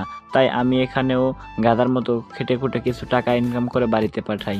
এখন যদি 2 সপ্তাহ সব বন্ধ রাখি তাহলে কি অবস্থা হবে? আনিকা উঠে আমার কাছে এসে বসলো। বসে আমার হাত ধরে বলল, ঈশান, তোমার সমস্যা মানে আমার সমস্যা। আমি তোমাকে ভালোবাসি, তুমি বাসো না? বাসি, কিন্তু কিন্তু কি? তোমার না একটা বয়ফ্রেন্ড আছে? তার সাথে তো আমি 2 মাস আগেই ব্রেকআপ করছি। ও, খুব ভালো। আমি তোমাকে খুব ভালোবাসি। আমি জানতাম তুমি আমাকে অনেক ভালোবাসো। তুমি কোনো টেনশন করো না, তুমি 2 সপ্তাহ রেস্ট নাও, দেখবে সব ঠিক হয়ে যাবে। তুমি বলছো? আচ্ছা, তুমি তো বললা তোমাকে 3 জন মারলো, কেন মারলো সেটা তো বললা না। তোমার বোন শারমিনের কারণে। অবশ্য তার এখানে কোনো দোষ নেই। তার সাথে সকালে কথা বলছিলাম, সেটা 3 জন ভালো চোখে দেখেনি। শারমিন এখানে জড়িত আছে, তার খবর আছে। মোবাইল বের করলো ফোন করার জন্য। তাকে ফোন দিবা না, তার এখানে কোনো দোষ নেই। ওকে, তোমার মোবাইলটা দাও। গতকাল রাতে ভেঙে গেছে। এখন কি করবা? ফাহিমকে দিয়ে নতুন মোবাইল কিনবো। হুম, জানো আমার এখন কি মন চাইছে? কি মন চাচ্ছে? এইখানে তোমার সাথে বসে সারাদিন কথা বলতে। আমার মন চাচ্ছে। চলো তোমায় বাসায় দিয়ে আসি। তুমি যাবা? হুম। চলো তাহলে। আর শোনো, তোমার আর কোনো বিল দিতে হবে না। উঠে আস্তে আস্তে বের হচ্ছি, এমন সময় আবার আনিকা আমাকে পেছন থেকে জড়িয়ে ধরে বলল, আমি তোমাকে অনেক ভালোবাসি ঈশান, তুমি আমাকে ছেড়ে চলে যাবে না তো? না, কখনো না। আমি জানতাম। এবার ছাড়ো, ব্যথা লাগছে। তুমি বাইরে গিয়ে একটু দাঁড়াও, আমি আসছি। ওকে। এ বলে আনিকা আমাকে ছেড়ে দেয়। আমি বাইরে বেরিয়ে আসি ফাহিমের কাছে। ফাহিম আমাকে ভালো করে দেখছে। আমি বললাম, কি দেখছিস এরকম ভাবে? দেখছি তুই ঠিক আছিস কিনা। ঠিক আছে মানে? তুই এতক্ষণ ডক্টরের চেম্বারে কি করে থাকলি? কেন, কি হয়েছে? আর বলিস না, তুই ভেতরে যাওয়ার একটু পর ডাক্তার বেরিয়ে আসলো, এসে নার্সকে ডেকে আনলো, এনে দিল এক ধমক যে কেউ ভয় পেয়ে যাবে। তারপর আমাকে ডাকলো এবং আমার কাছে মাপ চাইলো। পরে রিসেপশনে গিয়ে কি যেন বললো, তারপর আবার চেম্বারে ঢুকে গেল। এতক্ষণ পুরো হসপিটাল নিস্তব্ধ ছিল। ডক্টর অনেক জেদি, কিন্তু তার এরকম করা ঠিক হয়নি। বিল দিতে হবে না। না, ডক্টর আমাদের সাথে বাসায় যাবে। এই ডক্টর? না দোস্ত, না দোস্ত। আরে টেনশন করিস কেন, আমি আছি না। তোরা দুজন প্রেম করস? হুম। আল্লাহ জানে তুই এই মেয়ের কেমনে কন্ট্রোল করবি। ওই দেখ, সে আসছে, চুপ। আনিকা এসে বলল, তাহলে চলো। আনিকা মুখে নিকাব ছাড়া এসেছে। এটা দেখে কেন জানি আমার একটু ভালো লাগলো না। চলো। নিচে গিয়ে দেখি আনিকার পার্সোনাল গাড়ি আছে। গাড়ির ড্রাইভার একজন ইয়ং বয়সের ছেলে। এটাও দেখে আমার ভালো লাগলো না। যাই হোক, গাড়িতে বসলাম। আমার পাশে আনিকা বসলো। এতক্ষণ হাঁটার পর আমাকে ক্লান্তি ঘিরে ধরলো। আমি গাড়ির সিটে বসে মাথাটা এলিয়ে দিলাম। আমি গাড়ির মধ্যে ঘুমিয়ে গেলাম। চোখ খুলে দেখি আনিকা আমাকে ডাকছে। ফাহিম বলল, দোস্ত বাসায় চলে এসেছি। নামার সময় আনিকা আমাকে হেল্প করলো। আস্তে আস্তে হেঁটে রুমে গেলাম, গিয়ে বিছানায় শুইলাম। আমার পাশে আনিকা বসলো। আমাদের দেখে ফাহিম বাইরে চলে যায়। এইটা তোমার জন্য। কি? মোবাইল। তোমাকে কে বলছে মোবাইল কিনতে? কেউ না। তাহলে কেন কিনলে? ভালোবাসি বলে। এখানে আমার আর কিছু বলার নেই। আনিকা আমাকে ভালোবাসে বলে কিনে দিল। এখানে ফিরে দেওয়ার কোনো মানেই হয় না। ঠিক আছে। আর শোনো, আমি তোমাকে ঔষধ খাওয়ার সময় হলেই বলে দিব। তোমার এত কষ্ট করতে হবে না, তুমি বলে যাও। না, আমি তোমাকে কল দিব। ওকে। আমি আনিকার স্কার্ফ ধরে নেকাবের মতো করে বললাম, তোমাকে নেকাব অবস্থায় বেশি সুন্দরী লাগে। সত্যি? আনিকা সুন্দর করে নেকাব পরে বলে, এবার ঠিক আছে। তাহলে আমি চাই। যাও। এ বলে আনিকা চলে যায়। আনিকা চলে গেলে ফাহিম এসে বলল, সব ঠিকঠাক কত? হুম। এখন বল, তিন ছেলেরা কি করবি? তুই আগামীকাল গিয়ে 3টারে খুঁজে বের করবি, তারপর কলেজের ভিপিরে সব বলবি, দেখ তারা কি করে। আর আগামীকাল গিয়ে ফার্স্ট ইয়ারের যে ব্যাচটা আমি পড়াই তাদের বলবি 2 সপ্তাহ তাদের বন্ধ, অথবা শারমিন ফোন দিলে শারমিনকে বলতে পারিস। ওকে। আমার সব ক্লান্তি এসে ঘিরে ধরলো। আমি দিলাম এক ঘুমে বিকালে উঠে ফ্রেশ হয়ে খাওয়া দাওয়া করলাম, করে আনিকার কাছে কল দিলাম। সাথে সাথে রিসিভ করে বলল, ঘুম হয়েছে? আনিকা ঔষধের নাম বলল, সেগুলো খেয়ে নিলাম। এভাবে প্রতিদিন Anika time to time call দিয়ে আমাকে ওষুধ খাওয়াইতো। একদিন কি এক বেলাও মিস হয়নি। আনিকার প্রতি আমার ভালোবাসা বাড়তে থাকে। টাইম টু টাইম ওষুধ খাওয়ার পর 10 দিনে সম্পূর্ণ সুস্থ হয়ে গেলাম। এই কয়েকদিনে আনিকা আমার কাছে 5 বার এসে দেখে যায়। আমি আবার আগের মতো কোচিং প্রাইভেট পড়াতে শুরু করি। আমাকে যে মারলো ছেলেগুলা, তাদের বিচার হয়েছে। ভিপিরে বলার পর ভিপি চর থাপ্পড় দিয়ে মিলাইয়া দিল। এতে আমার শরীরের রাগও কমলো না, ফাহিমেরও না। তাই আমাদের ব্যাচের কয়েকজন নিয়ে রাতের বেলা 3টার ইচ্ছা মতো গণধোলাই দিলাম। সবাই মুখোশ পরা ছিল, তাই কে মারলো কেউ বলতেও পারলো না। এর মধ্যে বাড়ি থেকে মৃত্যুর সংবাদ আসলো, দাদা মারা গেছে। সবাই আসলো রাতে। আমি ঠিক করলাম রাতে বাড়ি যাব। দাদা ছোটবেলায় আমাকে খুব আদর করত। দাদার মৃত্যুর সংবাদ শুনে আমার ভিতর থেকে কান্না চলে আসে। আমি আনিকাকে কল দিলাম। আসসালামু আলাইকুম, কি করো? কিছু না, শুয়ে আছি। আমার দাদা মারা গেছে, আমি গ্রামের বাড়িতে যাচ্ছি। ইন্না লিল্লাহি ওয়া ইন্না ইল্লাহি রাজিউন। কেঁদো না, মানুষকে তো একদিন মরতেই হবে। হুম। তুমি এখন কোথায় আছো? বাসায় রেডি হচ্ছি, ফাহিম যাবে আমার সাথে। তুমি একটু ওয়েট করো, আমি আসছি। তোমার আশা লাগবে না, আমি তোমাকে পরে ফোন দিব। ঈশান, তুমি একটু দাঁড়াও, আমি আসছি। এই বলে আনিকা ফোন কেটে দিল। আমি আর ফাহিম রাস্তায় গিয়ে অপেক্ষা করতে লাগলাম। একটু পর আনিকার গাড়ি আসলো। আনিকা গাড়ি থেকে নেমে এসে আমাকে জড়িয়ে ধরলো, আমিও জড়িয়ে ধরলাম। আনিকা বোরকাও পরে নাই, স্কার্ফও বাঁধে নাই, ওড়না পেঁচিয়ে চলে আসছে। ফাহিম আনিকাকে এই অবস্থায় দেখে সাথে সাথে মুখ ঘুরিয়ে নেয়। আনিকার এই কাজটা আমার একটুও ভালো লাগলো না। ভাবলাম পরে এই বিষয়ে কথা বলবো। আমি ছেড়ে দিয়ে বললাম, তুমি কোনো টেনশন করো না। তুমি কতদিন থাকবা? জানি না। ওকে, তাহলে কিন্তু কল দিবা। ওকে, তাহলে যাই। হুম। আনিকা গাড়িতে উঠে চলে গেল। আমি আর ফাহিম বাড়ি যাই। সেখানে সব করে আসতে 2 দিন সময় লাগলো। আমি এসে আগের মতো প্রাইভেট কোচিং শুরু করি। আমি খেয়াল করছি ফাহিম আর শারমিনের মধ্যে ভালোই চলছে, কিন্তু ফাহিম সবসময় বিষণ্ণ হয়ে থাকতো শারমিনকে হারানোর ভয়ে। এদিকে আমি বুঝতে পারছি আমি আনিকাকে ভিতর থেকে ভালোবাসি, যে ভালোবাসা এত সহজে ছিন্ন করা যাবে না। এভাবে 1 মাস চলে যায়। 1 মাসের মাথায় আমার প্রচণ্ড মাথা ব্যথা ওঠে, কারণ আজকে শরীরের উপর দিয়ে বেশি পরিশ্রম গেছে, তাই মাথা ব্যথা উঠেছে। তখন বিকাল 5টা, আমি একটা কোচিং করাচ্ছি। এমন সময় আনিকা সোজা ভিডিও কল দিল। আমি বাইরে বের হয়ে রিসিভ করলাম। তোমাকে এমন দেখাচ্ছে কেন? প্রচণ্ড মাথা ব্যথা করছে। কোথায় তুমি? কলেজে। শোনো, আমি কলেজের আশেপাশে আছি। তোমাকে আমি একটা রেস্টুরেন্টে ঠিকানা দিচ্ছি, যত তাড়াতাড়ি সম্ভব চলে আসো। Okay, love you. Love you too. আমি কোচিং ছুটি দিয়ে রেস্টুরেন্টে চলে গেলাম। গিয়ে দেখি সে এখনো আসেনি। আমি একটা সিটে বসে অপেক্ষা করতে লাগলাম। একটু পর দেখলাম আনিকা আসছে। আমার আনিকাকে দেখে রাগ উঠে যায়, কারণ আনিকার মুখে নাই কোনো মেকআপ আর টাইট একটা বোরকা পরছে, যা দেখে আমার পুরো মেজাজ গরম হয়ে যায়। আমি নিজেকে কন্ট্রোল করে হাসি মুখ নিয়ে বললাম, আসছো তুমি? হুম। তোমার কি আগের সমস্যা? হুম। আমি টেবিলে মাথা দিয়ে মাথা নিচু করে বসে রইলাম। তার সাথে কথা বলতে ভালো লাগছে না। সে অন্তত মেকআপটা দিয়ে আসতো। তোমাকে সিটি স্ক্যান করাতে হবে। এ বলে আনিকা আমার মাথাটা হাতিয়ে দিচ্ছে। আমার খুব ভালো লাগছে। এভাবে 10 মিনিট মাথা হাতাইয়া দিল। আমার এখন অনেক ভালো লাগছে। আমি ইচ্ছে করে প্রশংসা করলাম না, কারণ সে আমার কথা শোনেনি। ভালো লাগছে? হুম। আনিকা এই পাশ থেকে উঠে আমার পাশে বসলো। পাশে বসে আমার মাথায় হাতিয়ে দিচ্ছে। এভাবে আরো 10 মিনিট মাথা হাতিয়ে দিলে আমি মাথা উঠালাম। মাথা ব্যথা অনেকটা কমে গেছে। দাও, আর একটু মাথাটা হাতিয়ে দিই, ভালো লাগবে। না, আপাতত চলবে। ওকে। আসলে মাথা ব্যথা অনেকটা কমে গেছে, তাই প্রশংসা না করে পারলাম না। বিয়ের পর কিন্তু কিছু করো আর না করো, এভাবে মাথা কিন্তু হাতিয়ে দিতেই হবে। আমার মাথা বানানো ভালো লাগে? হুম। থ্যাঙ্কস। আমাকে কোনো সময় থ্যাঙ্কস দিবা না, দরকার হলে বকা দিবা, তবুও থ্যাঙ্কস দিবা না। ওকে। শোনো, একটা কফি খাও, ভালো লাগবে। ওকে। আনিকা, তুমি কিন্তু আমার একটা কথা মানোনি। কি কথা? এত তাড়াতাড়ি ভুলে গেলে? কাজে ব্যস্ত থাকি তো, মিস্টেক হতেই পারে। নেকাব? ও, মনেই থাকে না। আর সাথে সাথে নেকাব লাগিয়ে ফেললো। ঠিক আছে, সাথে তোমার আরো 2টি কাজ করতে হবে। কি কি?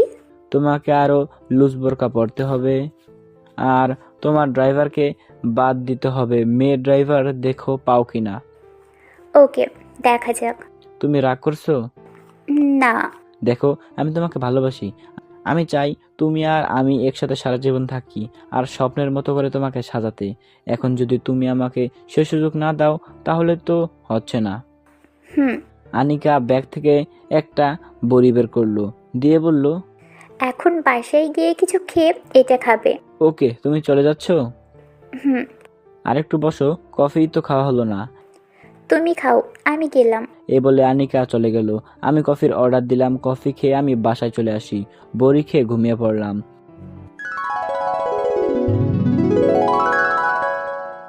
আনিকাও বুঝতে পারছে ঈশানকে ছাড়া আনিকার জীবন অচল। ঈশানকে আনিকা ভিতর থেকে ভালোবেসে ফেলেছে। ওই আশিকের ক্ষেত্রে এরকম ছিল, কিন্তু ঈশানের প্রতি যেমন অনুভূতি তেমন ছিল না। আনিকা ইচ্ছে করে ঈশানের সাথে এরকম করছে, কারণ আনিকা ঈশানকে পরীক্ষা করছে। আনিকা যুক্তিটা এভাবে দিয়েছে, ঈশান আমাকে ভালোবাসে, আমি ঈশানকে ভালোবাসি। ঈশান চাইবে না আমি পর্দা না করি, সে চাইবে না আমি অন্য একটা ছেলের সাথে ঘুরি, সে চাইবে আমি সব সময় তার কথা শুনি, তার কথা মতো চলি। এখন যদি আমি ঈশানের কথা না শুনি তাহলে ঈশান রাগ করবে। এই রাগ করার মানে ঈশান আমাকে ভিতর থেকে ভালোবাসে। এখন যদি ঈশান রাগ না করে তার মানে ঈশানের মন থেকে আনিকা উঠে যাচ্ছে। ঈশান মনে মনে ভাববে আনিকা থাকুক আনিকার মতো আর আমি থাকি আমার মতো। তারপর আস্তে আস্তে কয়েকদিন যাওয়ার পর দুজনের সম্পর্ক খারাপ হয়ে যাবে। আর ঈশান যদি আনিকাকে মন থেকে ভালোবাসে তাহলে যত কষ্টই হোক আনিকাকে নিজের কাছে আগলে রাখবে। এখন যদি নিজেকে কঠোর হতে হয় তাহলে ঈশান তাই করবে। এভাবে আনিকা যুক্তি দিল ঈশানকে পরীক্ষা করার জন্য, কারণ আনিকা চায় না আশিকের মতো ঈশানকেও হারাতে। ঈশানের সামনে গেলে আনিকা ইচ্ছে করে নেকাব খুলে যায়, অন্য যে কোনো সময় আনিকা নেকাব পরে থাকে। আর আনিকা নতুন ড্রাইভার দেখে ফেলেছে আর কয়েকটা লুজ বোরকা যেগুলো ঈশানের ভালো লাগে সেগুলো কিনে রাখছে। আনিকা বিকালে ঈশানের কাছ থেকে এসে রুমে বসে আছে। এমন সময় শারমিন আনিকাকে পিছন থেকে জড়িয়ে ধরলো। আনিকা বলল, তোর কি হয়েছে? এত খুশি লাগতেছে কেন? ফাহিম না আমাকে ভালোবাসে। তুই কেমন করে বুঝলি ফাহিম তোকে ভালোবাসে? তার কথাবার্তা, আচার আচরণ আর সবসময় আমাকে কেয়ার করে। ভালোই, তাহলে বিয়ে দিয়ে দিই। দিয়ে দে না, করছে কে? সত্যি? হুম। দাঁড়া, তোরে দেখাচ্ছি মজা। এ বলে আনিকা জোরে জোরে মা মা বলে ডাকতে লাগলো। শারমিন আনিকার মুখে হাত দিয়ে ধরলো, বলল, আপু ডাকিস না, মাকে ডাকিস না। ওকে, আর ডাকবো না, এখন মুখ ছাড়। শারমিন মুখ ছেড়ে দেয়। আনিকা আবার বলল, দোয়া কর আগে ঈশানের সাথে আমার বিয়ে হোক, তারপর তুই যাকে বলবি তার সাথে তোর বিয়ে দিব। সত্যি? হুম। এমন সময় আনিকার মা ঘরে প্রবেশ করলো। প্রবেশ করে বলল, শারমিন, তুই একটু ঘরে যা তো, আনিকার সাথে আমার কথা আছে। আমি শুনি। না, ঘরে যা। শারমিন চলে যায়। মা, তুই কি বিয়ে করবি না? হুম, করব। তাহলে তুই কিছু বলছিস না কেন? কি বলতাম? দেখ, তোর জন্য এখন অনেক সম্বন্ধ আসছে, আর কয়েকদিন পর কি এমন সম্বন্ধ আসবে। দেখ মা, সামনে শুক্রবার তোকে দেখতে আসবে, না করিস না। কিন্তু মা, আমার একজন পছন্দের মানুষ আছে। তাহলে তো সেটা খুশির খবর। ছেলেটাকে? শারমিনের কলেজে 3rd ইয়ারে পড়ে। তাহলে ছেলেটাকে একদিন বাড়ি নিয়ে আস। ওকে মা। আনিকার মা চলে যায়। আনিকার মা চলে গেলে শারমিন আবার আনিকার কাছে আসে, এসে বলল, আপু, মা কি বললো রে? বলল ঈশানকে বাড়িতে নিয়ে আসতে। তাহলে আপু তোদের বিয়ে হচ্ছে? না রে, এখনো বলতে পারি না। দোয়া কর যাতে বিয়েটা হয়ে যায়। ঈশানের বাড়ি থেকে কি হ্যাঁ বলেছে? তুই কি তোর বাবা মার সাথে দেখা করতে চাচ্ছিস? না, এ বিষয়ে তার সাথে কথা বলবো। আপু, তুই আমার একটু উপকার করবি? কি উপকার? তুই ঈশান ভাইকে জিজ্ঞাসা করবি ফাহিম আমাকে মন থেকে ভালোবাসে কিনা। ওকে জিজ্ঞেস করবো না? তাহলে আমি যাই। ওকে, যা।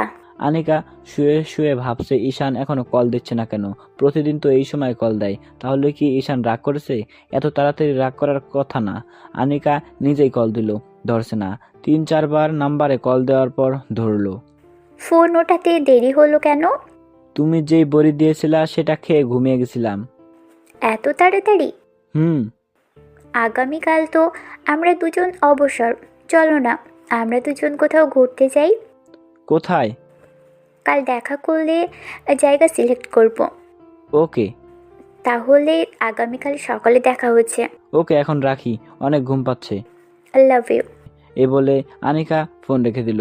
আনিকা ভাবছে কোনো ভুল করছে না তো সে। আনিকা আবার আগের মতো টাইট বোরকা আর নিকাব না পরে ঈশানের সামনে যাবে এবং দেখবে ঈশানের প্রতিক্রিয়া কি আসে। আমি সকালে ঘুম থেকে উঠি অনেক দেরিতে। উঠে দেখি ফাহিম ওয়াশরুমে। আনিকা রাতে জানি কি বলেছিল মনে নাই। মনে পড়ছে কোথায় জানি ঘুরতে যাবে, কয়টায় যাবে, ধুর একটু পর এমনি ফোন দেব নে। ফাহিম ওয়াশরুম থেকে আসলে আমি বললাম, দোস্ত শারমিনের সাথে কেমন চলছে? রাতে কি স্বপ্নে শারমিন দেখছস?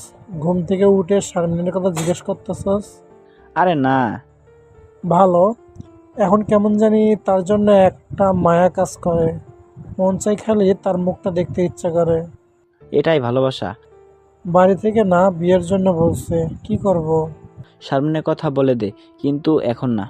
দেখ ফাহিম, আনিকার বয়স কিন্তু বেশি, আগে তার বিয়ে হোক তারপর। বুঝেছি, ওকে। শুন, শারমিন মেয়েটা কিন্তু অনেক ভালো, তাকে আবার আগেরটার মতো হারিয়ে ফেলিস না। যদি চলে যাই? যতটা সম্ভব তাকে বেশি সময় দিবি। ওকে।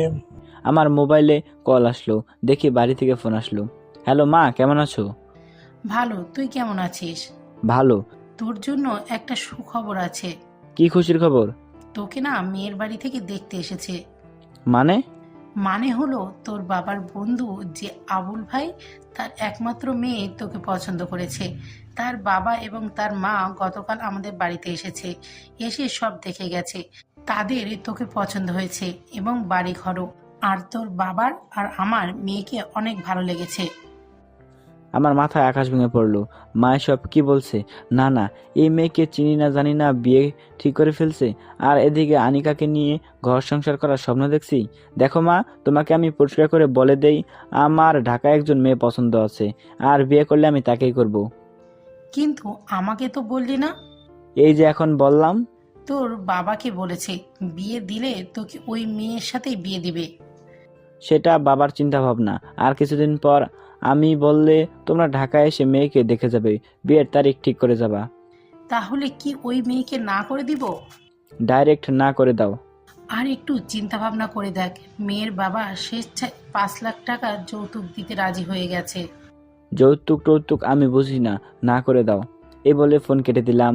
আমি ভাবছি অন্য চিন্তা, আগামীকাল অনিকার ব্যবহার এরকম যদি প্রতিদিন হয় তাহলে তো হবে না। না হলে নাই, আনিকাকে ভালোবাসি, আনিকাকে বিয়ে করব, দরকার হলে তাকে কিডন্যাপ করব। আমার এরকম রাগারাগি দেখে ফাহিম বলল, দোস্ত, কি হয়েছে? কোনো সমস্যা? না রে, বাড়ি থেকে আমার জন্য মেয়ে রেডি করে রাখছে, তাই আমি না করলাম। অনিকাকে যদি তোর বাড়ি থেকে পছন্দ না করে? সেটা সমস্যা নাই, বিয়ে করব আমি, ঘর সংসার করব আমি। মা বাবার পছন্দ না হলে আমি কি করব? ওকে দোস্ত। এমন সময় ফাহিমের মোবাইলে কে যেন কল। ফাহিম কথা বলার জন্য বেলকনিতে যায়। আমি আনিকাকে কল দিলাম, কল রিসিভ করলো। কি করো? আজকে না ঘুরতে যাব, রেডি হচ্ছি তাই। কোথায় আসবো? আরে, তোমার বাসার চৌরাস্তা মোড়ে যে রেস্টুরেন্ট আছে না, সেখানে আসো। ওকে। তাড়াতাড়ি এসো। ওকে। ফোন রেখে রেডি হয়ে গেলাম রেস্টুরেন্টে।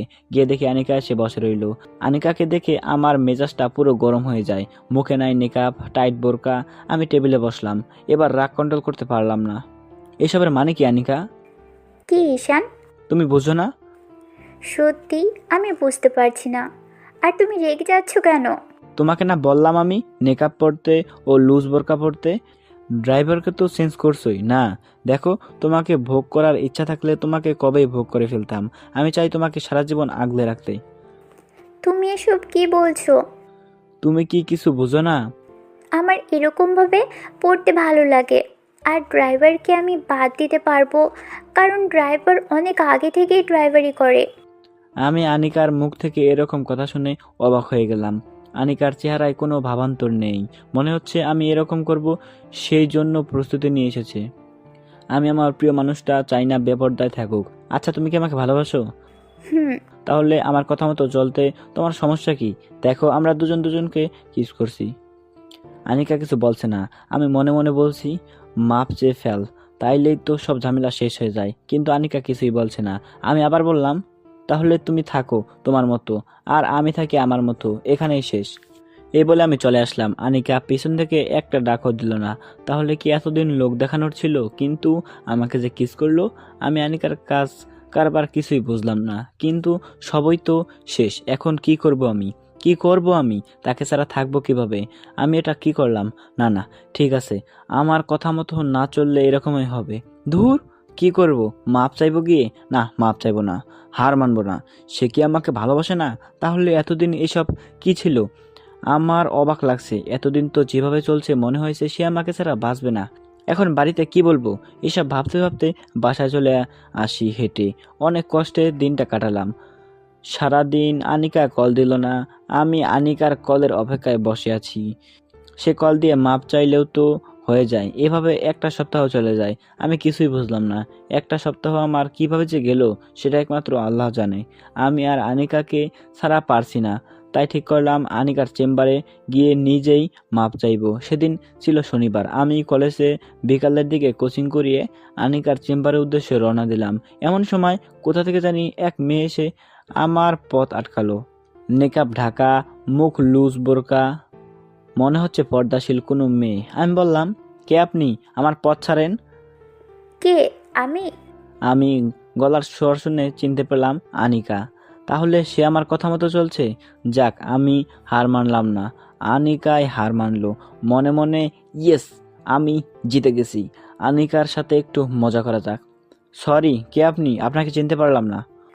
আমি আনিকা। ও ডক্টর, আপনি কেমন আছেন? কি মনে করে? কুত্তার বাচ্চা, তুই জানিস না? কি জানবো? সরি আনিকা, তুমি দেরি করে ফেলছো। আমার একটা গার্লফ্রেন্ড আছে। আনিকা রেগে গিয়ে আমার শার্টের কলার ধরে বলল, কোনটা তোর গার্লফ্রেন্ড? দেখা, তাকে এখানে আন। আমি বুঝতে পারলাম আনিকা অনেক রেগে গেছে। আমি দূরের একটা মেয়েকে দেখিয়ে দিয়ে বললাম, ওইটা আমার মিষ্টি সুইটিং গার্লফ্রেন্ড। তোর গার্লফ্রেন্ড দেখুক আমি তার বয়ফ্রেন্ডকে কি করি। এ বলে আনিকা তার নেকআপ নিচে নামিয়ে সোজা আমাকে লিপ কিস করে বসলো। আমি আর আনিকা 30 সেকেন্ড এভাবে ছিলাম। কলেজের সবাই আমাদের দিকে হা করে তাকিয়ে আছে, যেন কলেজের সবাই 30 সেকেন্ড একটা লাইভ দেখলো। এটা কি করলা তুমি? সারা জীবনের জন্য তোকে আমার করে নিলাম। আমি তো সারা জীবন তোমারই ছিলাম। আমি জানি। তাহলে গত এক সপ্তাহ এসব কি ছিল? তোমাকে পরীক্ষা করছিলাম আর তুমি সে পরীক্ষায় পাশ করেছো। তাহলে এতদিন তোমার এগুলো সাজানো নাটক ছিল? হুম, কেন এরকম করলা? বললাম তো পরীক্ষা করছি। তোমরা পরীক্ষাও করো? তোমরা পারো বটে। অনেকদিন ধরেই তোমাকে জড়িয়ে ধরি না, এখন তোমাকে জড়িয়ে ধরো। আমি আনিকাকে জড়িয়ে ধরলাম। আনিকা কেঁদে দেয়। কাঁদছো কেন? এটা সুখের কান্না। কেঁদো না। বলো, সারা জীবন আমাকে এভাবেই বুকের ভিতর আগলে রাখবে? সারা জীবন তোমাকে এভাবে বুকের ভিতরে আগলে রাখবো। আনিকা আস্তে আস্তে আমাকে ছেড়ে দেয়। চলো, এখন তোমাকে আমার বাড়িতে নিয়ে যাব। আজ না, অন্যদিন। এখন তুমি আমার সাথে যাবা। ওকে। তারপর দুজনে হাত ধরে কলেজ থেকে বাইরে বেরিয়ে আসলাম। এসে দুজন একটা রিক্সায় উঠলাম। রিক্সায় যতক্ষণ ছিলাম আনিকা আমার হাত শক্ত করে ধরে রাখলো। আনিকা আমাকে বাড়িতে নিয়ে যায়, নিয়ে ড্রয়িং রুমে বসিয়ে বলল, তুমি বসো। না না, তুমি আমাকে ছেড়ে যেও না। ঈশান, এটা আমাদের বাসা, এখানে ভয় পাওয়ার কি আছে? তবুও তুমি আমার সাথে থাকো। ওকে। আনিকা জোরে শারমিন বলে ডাক দিল। শারমিন আমাকে নিচে দেখে এসে বলল, ঈশান ভাই, আপনি আপনি আমাদের বাসায় বিশ্বাসই হচ্ছে না। বিশ্বাস হবেও না, তুই তোর ভাইয়ের সাথেই থাক। তোর ভাই ভয় পাচ্ছে, আমি ড্রেস চেঞ্জ করে আসি। ভাই, আপনি একটা ভীতু। তাহলে ফাহিম হলো ভিতর ডিম? ফাহিমকে বলেছিল কেন? সে তো অনেক সাহসী। সাহসী না, পুরাই আস্ত একটা ভিতু। ভালো হচ্ছে না কিন্তু ভাইয়া। ভীতু বললাম আমি আপনাকে, আর আপনি আমাকে বললেন ফাহিম ভাইকে। তাহলে তুমিও ভিতু? না না, তাহলে কে? আপনি ভীতু। আনিকার মা এসে বলল, কে ভীতু? আন্টি, ফাহিম। না না, আমি ভীতু। ফাহিম কে? কেউ না। আন্টি আসসালামু আলাইকুম, কেমন আছেন? ওয়ালাইকুম আসসালাম। ভালো। তুমি কেমন আছো বাবা? আমি দাঁড়িয়ে বললাম, ভালো। যা তো, আনিকাকে বল ঈশানের জন্য খাবার নিয়ে আসতে। শারমিন চলে গেল। আনিকার মা বলল, বাবা শোনো, তোমাকে কিছু কথা বলি। আনিকাকে তুমি কন্ট্রোলে রাখতে পারবা? এই মেয়ে কিন্তু অনেক জেদি। তোমাকে পেয়ে আমরা অনেক খুশি। আনিকাকে অনেক ছেলে দেখতে আসছে, কাউকে সে পছন্দ করেনি। অবশেষে তোমাকে সে পছন্দ করেছে। তোমাকে পেয়ে আমরা অনেক খুশি। থ্যাঙ্কস। এখন বলো, তোমার বাবা মাকে কবে নিয়ে আসবা? আনিকার সাথে কথা বলে নেই। ওকে। তোমার আঙ্কেল বাইরে গেছে। তোমার বাবা কি করে? ছোট একটা জুতার দোকান চালায়। তুমি কি করো? পড়ালেখা। তুমি তাকে এখন বিয়ে করতে চাচ্ছ? সেটা আনিকার উপর নির্ভর করছে। এখন সে যখন বলে সে যদি এখন করবে তাহলে আমার সমস্যা নাই, আর যদি বলে আরো 2 বছর পর, সেটাতেও আমার সমস্যা নাই। তোমার কথা আমার ভালো লাগলো। থ্যাঙ্কস। আনিকা খাবার নিয়ে আসলো। আনিকা নতুন কাপড় পরলো। সে যে কাপড় পরুক না কেন, আনিকাকে অনেক সুন্দরী দেখায়। আনিকা আমার সামনে খাবার দিল। আনিকার মা বলল, তাহলে তোরা দুজন সিদ্ধান্ত নেই কি করবি। ওকে, তুমি যাও। তোমাকে তো দারুণ সুন্দরী দেখাচ্ছে। সত্যি তোমার এই ড্রেস ভালো লাগছে। তুমি যেই ড্রেস পরো না কেন সবই আমার কাছে ভালো লাগে। থ্যাঙ্কস বলবো না, শুধু বলবো আমি তোমাকে ভালোবাসি, ভীষণ ভালোবাসি। আমি জানি। এখন বলো, মার সাথে তোমার কি কথা হয়েছে? বলছে তোমাকে এখন বিয়ে করব না, পরে। তুমি কি বলো? সেটা তোমার উপর নির্ভর করছে। দেখো, আমার এখনো কোনো স্থায়ী উপার্জনের পথ নেই। সেটা হতে আরো কমপক্ষে 2 থেকে 3 বছর লাগবে। তুমি যদি চাও তাহলে 3 বছর পরে বিয়ে করতে আমার কোনো অসুবিধা নেই। সেটা এখন তোমার উপর। আনিকা কিছু বলছে না, মনে হচ্ছে ভাবনায় ডুবে আছে। কিছুক্ষণ পর বলল, আচ্ছা শোনো, তুমি আমাকে এই 2 মাসের ভিতর বিয়ে করবা। কিভাবে করবা তা জানি না। যদি বাড়ি থেকে রাজি না হয় তাহলে পালিয়ে বিয়ে করব। সত্যি বলছো? তোমার কোনো কাজ করতে হবে না, তুমি শুধু আমার পাশে থাকবা। ওকে, এখন বলো কবে বাবা মাকে নিয়ে আসবো? আগামী সপ্তাহে নিয়ে আসো। ওকে, দেখা যাক। তাহলে আমি উঠি? আমার রুমটা দেখে যাও। আরে না না না, এখন চলো। না, আরেকদিন দেখবো। আনিকা আমার হাত ধরে টানতে টানতে নিয়ে গেল তার রুমে। আমি আনিকা রুম দেখে অবাক হয়ে যাই। রুম কি সুন্দর করে সাজানো, যেন এখানে কোনো রানী থাকে। তুমি তো আমার রানী। কিন্তু না, শারমিন এসে সব ফাঁস করে দিল। ভাই অবাক হবেন না, আপনি আসবেন দেখে আপু রুম পরিষ্কার করেছে। আপু যেভাবে থাকে আপনি দেখলে বমি করে দিবেন। ওয়াক্থু বললে দিল এক দৌড়। আমি আনিকার দিকে তাকালাম, আনিকা আমার দিকে তাকালো। আনিকা বলল, সারাদিন তো কাজেই ব্যস্ত থাকি, তাই এত পরিষ্কার করতে পারি না। তুমি যে আমার জন্য এত কষ্ট করে রুম ঠিক করছো, এতে আমি খুশি। থ্যাঙ্কস। ওকে, তাহলে আমি যাই। আমি আনিকার মার সাথে দেখা করে বাসায় আসলাম। এসে বাড়িতে কল দিলাম। আসসালামু আলাইকুম, কেমন আছো মা? ভালো, তুই কেমন? ভালো। আগামী শুক্রবার তোমরা ঢাকায় আসো। তুই ওই মেয়েকে বিয়ে করবি? হ্যাঁ। আচ্ছা, আমরা আসবো। ওকে, শুক্রবার দুপুরের দিকে আসবা। আচ্ছা। আমি ফোন কেটে দিলাম। এভাবে 1 সপ্তাহ চলে যায়। 1 সপ্তাহে আমার 3 বছরের ইনকাম হাতে আসলো। দেখি মাত্র 2.5 লক্ষ টাকা। একেবারে হতাশ হলাম। সব আমি আমার ফ্যামিলিকে দিলাম। যাই হোক, ফ্যামিলি মানে আমি, তাদের সুখ মানে আমার সুখ। এখন নিজের জন্য কিছুই নেই। হায় রে কপাল, ফ্যামিলিকে না দিয়ে যদি সব টাকা আমার থাকতো তাহলে হয়তো 10-15 লাখ টাকা থাকতো।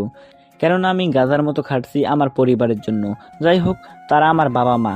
সেদিন ছিল শুক্রবার দুপুরের দিকে তারা আসছে মা বাবা, ছোট বোন যেটা এখনো বিয়ে হয় নাই, আর এক চাচা চাচি আসছে। আমি তাদের আনিকার বাড়িতে নিয়ে চলে গেলাম। এতক্ষণ মা আর বাবা আমাদের অনেক কথা বলে তাদের পছন্দ করা মেয়েকে বিয়ে করতে, কিন্তু কে শোনে কার কথা। আনিকার বাবা মা এসে তাদের ভিতরে নিয়ে যায়। আমি আমার ছোট বোন সুবর্ণাকে নিয়ে আনিকার রুমে যাই। গিয়ে দেখি আনিকা আর শারমিন বসে আছে। আমি সুবর্ণার সাথে শারমিনকে আর আনিকার পরিচয় করিয়ে দিলাম। শারমিন আর সুবর্ণা সেম বয়সের। আমি বললাম, শারমিন, তুমি সুবর্ণাকে বাড়িটা একটু দেখাও। ওকে সুবর্ণা, চলো। আমি বললাম আনিকাকে, আনিকা, তোমাকে কিছু কথা বলি, মন দিয়ে শোনো। বলো। আমার কেমন জানি ভয় করছে। দেখো, আমি আমার বাবা মার পছন্দের মেয়েকে বিয়ে করছি না, তাই তারা তোমার অনেক দোষ ধরবে, বিশেষ করে তোমার বয়স বেশি সেই জন্য। কিন্তু তুমি ঘাবড়ে যাবে না, সবসময় আমি তোমার পাশে আছি। আমি আনিকার হাত ধরে বললাম, এই 2 হাত কোনোভাবেই ছিন্ন হবে না মৃত্যুর আগ পর্যন্ত। আমি জানি, কিন্তু এখন আমার ভয় করছে। যদি তোমার মা বাবা আমাকে পছন্দ না করে? পছন্দ করবে? মিথ্যা কথা বললাম। জানি আনিকাকে কেউ পছন্দ করবে না, কারণ তার বয়স বেশি। মিথ্যা কথা বলে তাকে সাহস দিলাম। তাই যেন হয়। তুমি কিন্তু আমার পাশে থাকবে। ওকে, তুমি রেডি হয়ে আসো, আমি যাই। আমি আমার ডিসিশন নিয়ে রাখছি। আমি নিচে এসে এক সোফায় বসলাম বাবার সাথে। একটু পর আনিকা আসলো। আনিকা এসে সবাইকে শরবত দিল, আমাকেও দিল। বাহ, মেয়ে তো দারুণ সুন্দরী। নাম কি তোমার মা? আন্টি আনিকা। তুমি কি করো মা? আঙ্কেল, আমি ডাক্তারি করি। ভালো। আচ্ছা মা, তোমার বয়স কত? আমি মনে মনে এই খাইছে। 26 বছর। মেয়ের বয়স 26। মা বাবার দুজনের মুখে হাসি উবড়ে গেল, তাদের মুখে ঘৃণার মতো ছড়িয়ে পড়লো। আমার দিকে রাগী লোক নিয়ে তাকালো। মা বাবা দুজনেই। মা বলল, ভালো, কিন্তু ঈশানের বয়স তো মাত্র 23। এখন তো এরকমই হয়ে থাকে। না, এরকম বয়স্ক মেয়ের সাথে আমার ছেলের বিয়ে দিব না। তো কি হয়েছে? এই বিয়ে হবে না। ঈশানের মা, চলো। ঈশানের সাথে আমার কথা আছে, ঈশান দেখে যা। আমি মার সাথে একটু দূরে আসি। আসলে মা বলল, তুই কি পাগল হয়ে গেছিস? পাগল হব কেন? আমার তাকে পছন্দ হয়েছে। এরকম বয়স্ক মেয়েকে কেউ পছন্দ করে? কেউ না করলেও আমি করছি। এখন বিয়ের তারিখ ঠিক করো। আমি তোর বাবার উপরে দিয়ে যেতে পারবো না। দেখ তোর বাবা কি বলে। তোর জন্য আমরা কি সুন্দরী মেয়ে পছন্দ করেছি, আর তুই কিনা বয়স্ক বুড়ি মেয়েকে পছন্দ করেছিস। ছি ছি। হ্যাঁ, আমি করছি। এখন বাপকে বলো বিয়ের তারিখ ঠিক করতে। দেখ তোর বাবা কি কয়, আমি কিছু জানি না। এসে দেখি বাবা উঠে চলে গেছে। আমি বুঝতে পারলাম আনিকা কান্না করছে। আমি আর মা বাইরে গিয়ে দেখি বাবা রেগে বসে আছে। আমি আর কিছু বললাম না। সুবর্ণা এতক্ষণে আসলো শারমিনের কাছে থেকে। বুঝলাম তাদের দুজনের বন্ধুত্ব হয়ে গেছে। সুবর্ণা বাবার মুখ দেখে আর কিছুই বলে নাই, চুপচাপ গাড়িতে গিয়ে বসে। কোনো কথা না বললে তারা চলে যায়। আমিও বাসায় চলে আসি। কি করব বুঝতে পারছি না। কোনো মতে রাতটা কাটালাম। সকালে মার কাছে ফোন দিলাম। বাবা কিছু বলছে? না, তোর সাথে কোনোভাবেই এই মেয়েকে বিয়ে দেব না। সমাজের লোকেরা কি বলবে? মা, আমি এখন বাচ্চা না। সমাজের মানুষ কি বলবে না বলবে সেটা নিয়ে আমি কি করব? বাবা কি পাশে আছে? হ্যাঁ আছে। লাউড স্পিকারে দাও। দিচ্ছি, বল। বাবার যদি মন চায় ছেলের বউকে বরণ করে ঘরে তুলতে, তাহলে আমি এখন নাম্বার দিচ্ছি, এখনই ফোন করে বিয়ের তারিখ ঠিক করতে। আর যদি তা না করে তাহলে বিয়ে করে বাড়িতে আসলে কিছু যেন না বলতে পারে।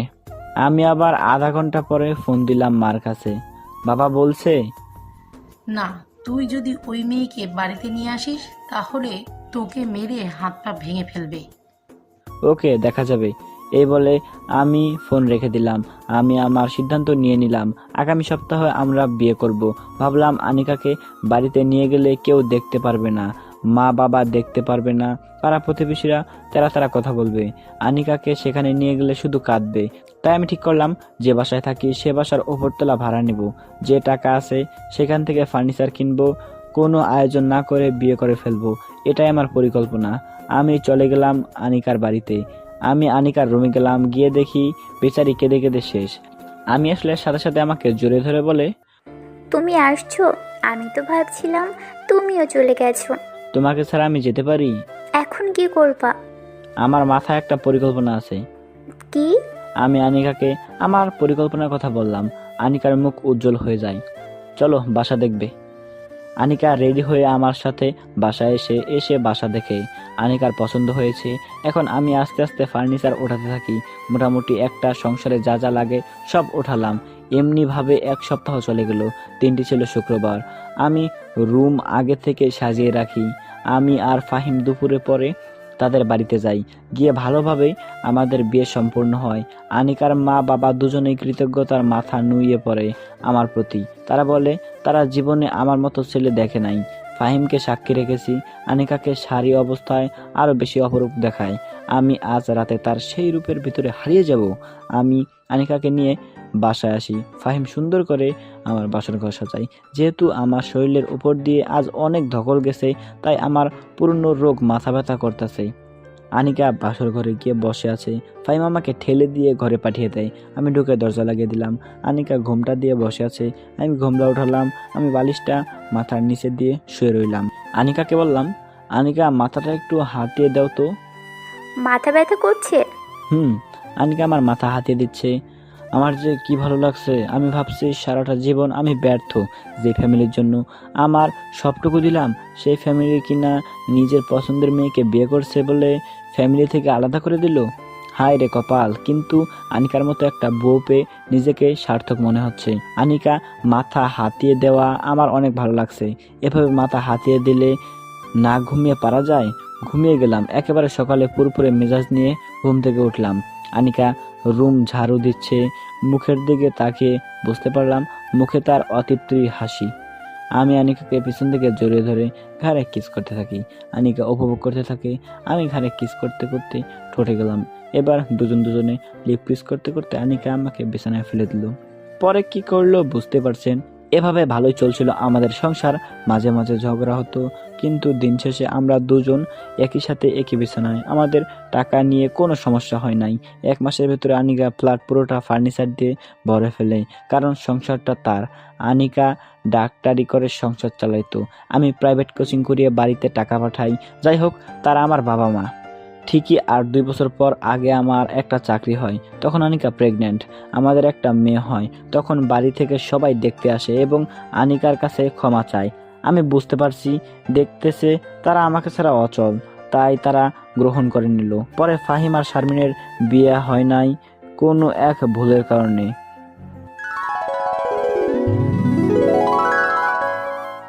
ধন্যবাদ। আমি দোয়া করি আনিকার মতো মিষ্টি সুইট একটা বউ পেতে। আসলে গল্পে যে মাথা ব্যথার কথা বলা হয়েছে, সে মাথা ব্যথাটা আমার ওঠে, তাই আমার জন্য সবাই দোয়া করবেন। গল্পের মধ্যে সামাজিক কিছু কথা আছে, অনেকের ভালো না লাগতে পারে। কোনো প্রশ্ন থাকলে কমেন্টে বলতে পারেন। আর হ্যাঁ, গল্পের শেষটা কি এরকম দেওয়ার কারণে আপনাদের ভালো লাগছে, নাকি অন্যরকমও শেষ হতে পারতো, বা গল্পটা আরও একটু বড় হতে পারতো নাকি? তো আমি গল্পটা খুবই তাড়াহুড়োতে বললাম, তো আমার হাতে খুবই সময় কম, তার মধ্যে চলতেছে আমার পরীক্ষা। তো আমার জন্য আপনারা সবাই দোয়া করবেন, এবং আপনি যদি চ্যানেলে নতুন হয়ে থাকেন তাহলে চ্যানেলটিকে অবশ্যই সাবস্ক্রাইব করে দিয়ে পাশে থাকা বেল আইকনটাতে প্রেস করে দেন। আর গল্প কেমন লাগছে এটা তো অবশ্যই নিচে কমেন্ট করে জানিয়ে দেবেন। তো দেখা হচ্ছে খুব শীঘ্রই পরবর্তী কোনো ভিডিওতে। ততক্ষণ সবাই ভালো থাকবেন, সুস্থ থাকবেন। আল্লাহ হাফেজ।